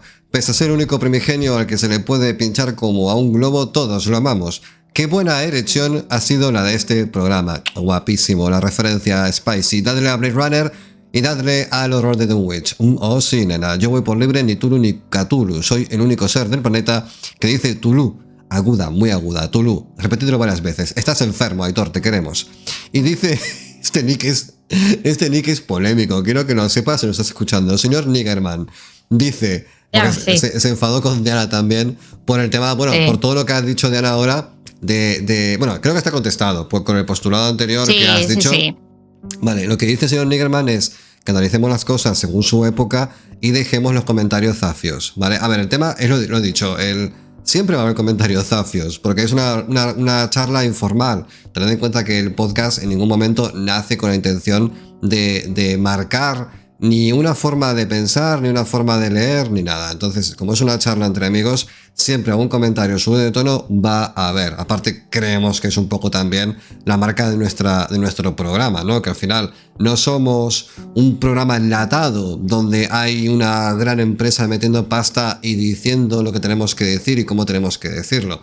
Vamos por libre, hacemos un poquito lo que nos da en gana y eso inevitablemente hace que a veces seamos un poquito más vulgares. Por lo demás, respecto a Lovecraft, lo dicho por Diana, en este caso no es presentismo, porque no tendría sentido, por ejemplo, decir que Aristóteles era mala persona porque tenía esclavos, cuando era un poco el ideal de aquel entonces, no pasaba por el pensamiento actual. Son cosas muy diferentes. Te puede gustar más, te puede gustar menos, pero la verdad es que es irrelevante a la hora de evaluar una figura como Aristóteles.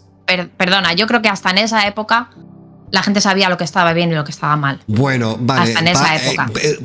Vale, sí, pero no. Porque me refiero, hacer presentismo de algunas cosas es peligroso, requiere un nivel de contextualidad y un nivel de información mucho mayor para poder profundizar a ese nivel. De hecho, aunque es verdad que le hemos dedicado a Lovecraft horas y horas y horas y horas de programas, bueno, de cuentos, iba a decir novelas, pero creo que lo más largo que tiene es La sombra de Innsmouth. La verdad es que a nivel biográfico tenemos un montón de lagunas, porque tampoco no somos estudiosos de su vida. Sí que es verdad que somos apasionados de su obra y tangencialmente hablamos también de su vida en los puntos en los cuales vida y obra se tocan. Pero tenemos lagunas. El hecho de que sea un neurodivergente, ¿vale? Me parece muy interesante como propuesta y tiene sentido con todas sus manías expresadas en cartas y cuentos. Dice Héctor Olea: siempre he tenido la impresión de que la risa de Diana encierra una hada. Es verdad. Me la comí. Está loquísima Diana. Dice Egon Blunt: el día que desaparezcan los debates, las opiniones enfrentadas pero dialogantes, los tacos y las improvisaciones, ya no será The Real BVDC. No cambiéis, por favor. Por cierto, la prueba irrefutable de que nuestro admirado HP estaba como un cencerro es que su estancia en Nueva York no le inspiró positivamente. Dice Fernán: genial programa, muchas gracias. ¿Tenéis algún programa sobre Soy Leyenda? Te sorprenderá llegar hasta este punto y descubrir que lo has escuchado ya. Y en parte es porque lo has dicho tú, porque lo tenía en la guantera y cuando vi tu comentario dije, es el momento. Vámonos. Siscusits, gran curro, chavales, muchas gracias. Coquín Artero, se dice tu culo. Gracias, patrocinador. Eva, sinceramente siempre opiné que Lovecraft pudiese haber sido no neurotípico, quizás Asperger, por su rango de intereses y su falta de habilidades prácticas sociales. No se podría decir que fuese racista, sino que tendría sus fobias personales y, por supuesto, el robo a su piso lo habría traumatizado. Es decir, lo que tendría que ser un trauma producto de experiencias no positivas con inmigrantes. El problema es que, aunque compro tu argumento, él ya venía de antes con todo eso, esa carga social. Y el tema es que en general yo ya no tengo del todo claro, después de darle muchas vueltas y de ver vuestros comentarios y debatirlo con Diana, ya no tengo claro que realmente sea un racismo como tal, sino más bien una xenofobia transversal con un fuerte componente de clase, de clasismo, mejor dicho. Creo que al final todo va más por ahí que realmente al hecho de un racismo hacia una etnia en concreto. Creo que es que le da todo. Es que todo le cae mal. Dice Eurimaco: gracias a vosotros otra vez por el programón. Estoy de acuerdo en que no necesitamos saber nada en especial de un autor para evaluar su obra, pero joder, es que a veces aporta muchísimo. Añade volumen, enriquece segundas y terceras lecturas y, como dijo alguno de los dos, saber aprender. Conocer mola mucho. Un gustazo escucharos y conocer, aprender, saber más acerca de otros autores y autoras y sus obras. Felicidades. Puestos a pedir, habiendo sacado ya a la luz el lado más feo de Lovecraft, sería una delicia escuchar un análisis de La sombra de Innsmouth. Gracias, vuelo del cometa. Y lo de Innsmouth es porque está leyendo ahora la versión de Goutanabe, que creo que es en cómic manga, ¿no? La de Goutanabe me parece que es un rollo... Es una novela visual, no me acuerdo. Creo que la he visto en Akira o por ahí. Y con esto hemos acabado los comentarios de eBots. Diana, ¿haces los honores con YouTube? Sí, vámonos. Dice Álvaro López Linares: a mí, sin embargo, Horror en Red Hook es uno de los mejores cuentos de horror de todo el siglo XX. Es xenófobo, es muy misógino, es viscoso en todo su odio al mundo, asimismo a Sonia Green. Esa espiral de odio que es Red Hook, de angustia vital, en realidad cuaja en uno de los más injustos relatos del maestro, desde un punto de vista social, humano, de la pura bondad. Pero considerar su horror, su espanto, su profunda herida, la huella que deja en el lector, su patetismo, todo en Red Hook es pura materia artística de primer orden en el que a relatos de terror se refiere. No puedo estar de acuerdo con Diana. Lovecraft era muchas cosas: racista, misógino, asustadizo, clasista, cobarde, egoísta, inmaduro, solitario, aislacionista y muchas cosas más. Pero ni era culpable ni era un hombre malo. Si me decís que ser todas esas cosas no es ser de mala persona, por favor, no estamos utilizando el mismo diccionario. Céntrate, focus. Estaba profundamente traumado y equivocado. Totalmente de acuerdo, estaba muy equivocado, eso sí, pero era un extraordinario visionario, un poeta en prosa, sin igual, un fantasista superior a cualquier otro del siglo XX. Si algo merecen sus errores, es más que un reproche, que reconozco es justo, es compasión, que es más que justo, una forma de perdón. Una cosa... No estoy de acuerdo, lo siento. Bueno, pero igual, muchas escucha. Gracias, Álvaro, por el comentario y por la reflexión, que me parece es muy acertada. O sea, muy acertada. Solo un matiz. Pone un poeta en prosa. Pero es que los hongos de Yugoth, tiene bastante poesía hecha en verso el señor Lovecraft. Interesante para abordar algún día, por cierto. Continuamos, Diana. Vale, nos dice Matías Brollo, que también ya es un habitual de esta casa. Dice: los fans, Cósmico, Cthulhu, me pegaron con un barco no muy grande. Tengo que decir que este comentario me ha hecho reír muchísimo, muchas gracias. Me he pasado 5 días riéndome, gracias Matías. Nos dice también que faltó mencionar La casa en el confín de la tierra, que presenta mucho antes que Lovecraft todos los elementos destacables de esta obra. Pues ¿no? justamente en el Cometa Express hablamos de esto. Sí, cuando Álvaro se refirió al padre de Lovecraft, nos referíamos al padre literario de Lovecraft, que es William Hope Hodgson. Dice además que tengo que leer esta parte porque dice, lo cual reafirma que no hay grandes genios creadores, sino gente que plasma el clima de ideas de su época, salvo por Borges. Te reviento, ¿eh? A ver, Matías, lo que vas a decir de Borges. No sé si es bueno o si malo. Si le está ensalzando, es bueno. Entonces, gracias, Matías, te quiero. Sí, gracias. Es bueno. Vale, nos dice Salbri. Por cierto, para mí, señora de los caídos, la corona radiata, ese título siempre me recuerda a una clase de citoembriología. Y si queréis saberlo, a lo que se refiere, venid a los comentarios porque más adelante me lo explica. Así que, bueno, es que hay que verlo. Dice Tartarugam. Claro, ¿por qué os ponéis estos nombres, por favor? Espera. Lo de Salbri, para contestar un poco en contexto, en noviembre va a salir Señora de los Caídos, que claro. Es mi novela, bueno, la primera novela de la saga Radiata. Toda la saga Radiata, Atlas Negro, Señora de los Caídos, Códice Nocturno y lo que venga posterior son libros. Tangencialmente se pueden escuchar o no. El caso es que la vamos a republicar con el transbordador en noviembre. Así que os iré dando más información para que podáis llegar a la novela, dónde comprarla, dónde mirarla, etc. Nada, era ese comentario simplemente. Sí, perdón, que lo había pasado muy por alto. Nos decía Tartaruga que no sabía que estábamos en YouTube, pues aquí podéis venir a vernos las caritas. Hello. Y nos dice Facu Frascali, que ya también es un habitual de los comentarios. Hola, Álvaro y Diana. H.P. Lovecraft fue una figura compleja y contradictoria. Su vida estuvo marcada por la fragilidad física, la dependencia económica y emocional de las mujeres que lo apoyaron, a pesar de ser un misógino, eso no lo dice él, lo digo yo, fíjate, y una visión elitista y conservadora del mundo. No me voy a bajar de esta burra. Haciendo amigos. Quiero que lo sepáis. Diana enfadando la audiencia. Da igual.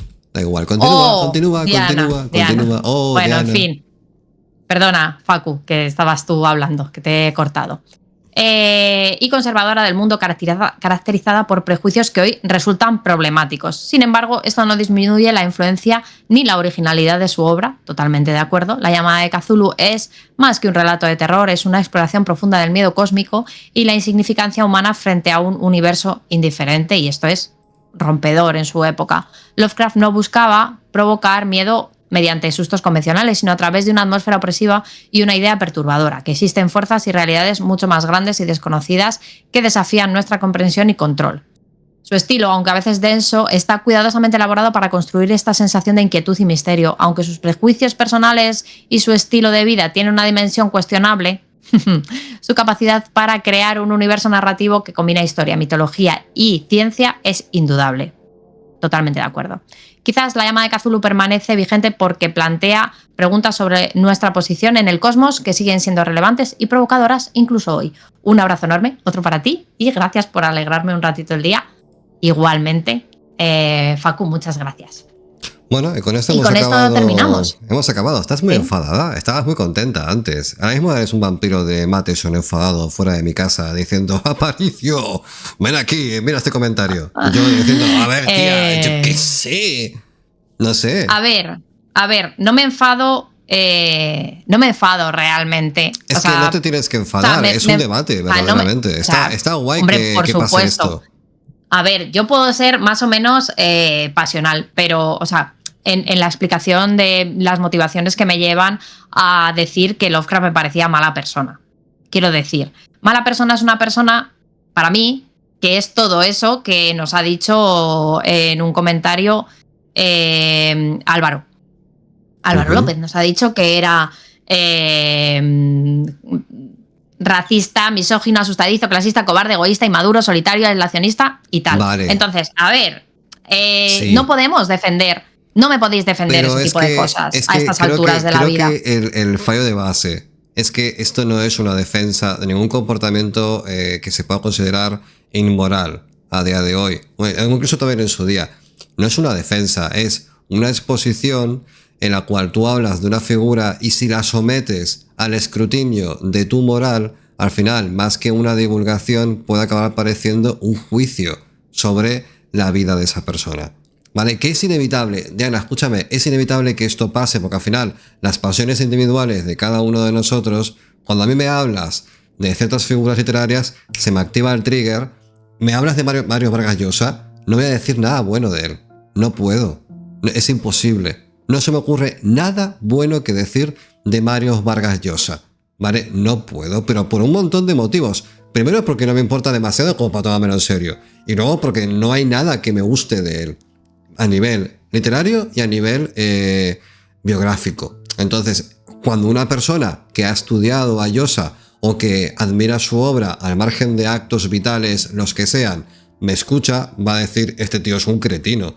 Y probablemente tenga razón, porque al final de eso se trata cuando tenemos un debate abierto. Por eso, al final, es muy difícil por nuestra parte mantener una postura absolutamente neutral sobre todo, porque si fuese así, lo que sucedería es que este podcast sería enlatado, estaría seguramente en una gran radio de gente que no quiere quedar mal con nadie, porque todo el mundo sabe que cuando dices una cosa más alta que la otra, enseguida se te señala y se te pone la lista negra. Como somos unos muertos de hambre y nos viene a dar todo un poco igual, pues decimos lo que pensamos. En parte también porque tampoco decimos nada demasiado grave. Quiero decir, creo que todo lo que hemos dicho es un poco que cae por su peso. O sea, lo que también pasa es verdad es que es la forma en la que se expresa el decir. Yo es que no estoy de acuerdo contigo aunque Lovecraft sea mala persona. Creo que Lovecraft era, y lo digo con toda sinceridad, un tarado, ¿vale? Un tarado, ¿vale? Entonces, tenía un montón de movidas, ¿vale? Que lo hacían comportarse y expresarse de modos extremadamente incómodos. Un tarado en su vida personal. Ahora, en su vida creativa, era un genio, indiscutiblemente. El tío era un genio porque marcó la deriva del terror en todo lo que es el terror moderno y contemporáneo.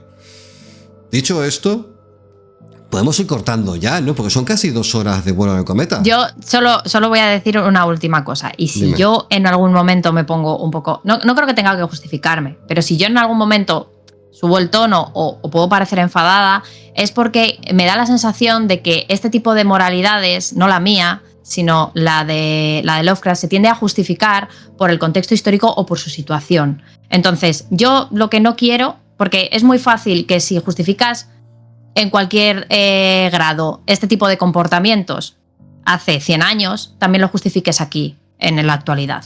Entonces, es verdad que mi única intención es, pues eso, que no se justifique. Admiramos a Lovecraft, nos gusta su obra, hablamos de él con pasión, de su obra y de su vida, porque su vida está intensamente ligada a las cosas que escribía.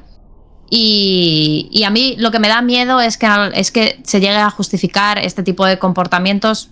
Y si lo has justificado en otras ocasiones, no creo fácil que lo hagas actualmente. No creo que nadie haya justificado a Lovecraft. Creo que no hay una justificación como tal. Creo que lo que hay es vamos a decir, tampoco es hacer la vista gorda. Creo que es aceptar como es por una serie de vivencias, por una serie de condicionamientos familiares. Es una persona, y reitero, con un montón de taras que ha hecho cosas brillantes. Entonces, cuando te quedas con la parte de las taritas, es que no puedes hablar de otra cosa. Es que no tuvo hijos, nunca se independizó, nunca trabajó. No hay nada de lo que haya dicho en ninguna carta que haga pensar que tenía ideales filántropos. No era un filántropo, era una persona con un montón de inquietudes intelectuales y también políticas. Y ya de entrada es que era un troll, porque las revistas en las que publicaba y participaba, como dando cartitas, el tío era muy, ¿cómo decirlo? Era una persona que le gustaba la gresca intelectual. Entonces, no hay nada que me haga decir es un angelito. Pero tampoco hay nada que me haga pensar que es un demonio, porque al fin y al cabo, todo lo que dijo, ¿vale? Nunca lo llevó a cabo, o al menos que sepamos. Entonces, yo me mantengo relativamente neutral, más de tu parte que de la de quienes hacen un poco como que no pasa nada. A mí lo que ha hecho me resulta profundamente incómodo, pero es que es un tema incómodo de base. Porque al final, cuando hablamos de temas que a día de hoy son muy sensibles por motivos evidentes, que en aquel entonces parecía que eran menos, pero que verdaderamente ser racista al nivel de Lovecraft ya estaba bastante mal visto, no nos equivoquemos, no era una aceptación unánime, su comportamiento era para decirle, Lovecraft, sal a tocar césped, tío, que estás muy metido en tu casa.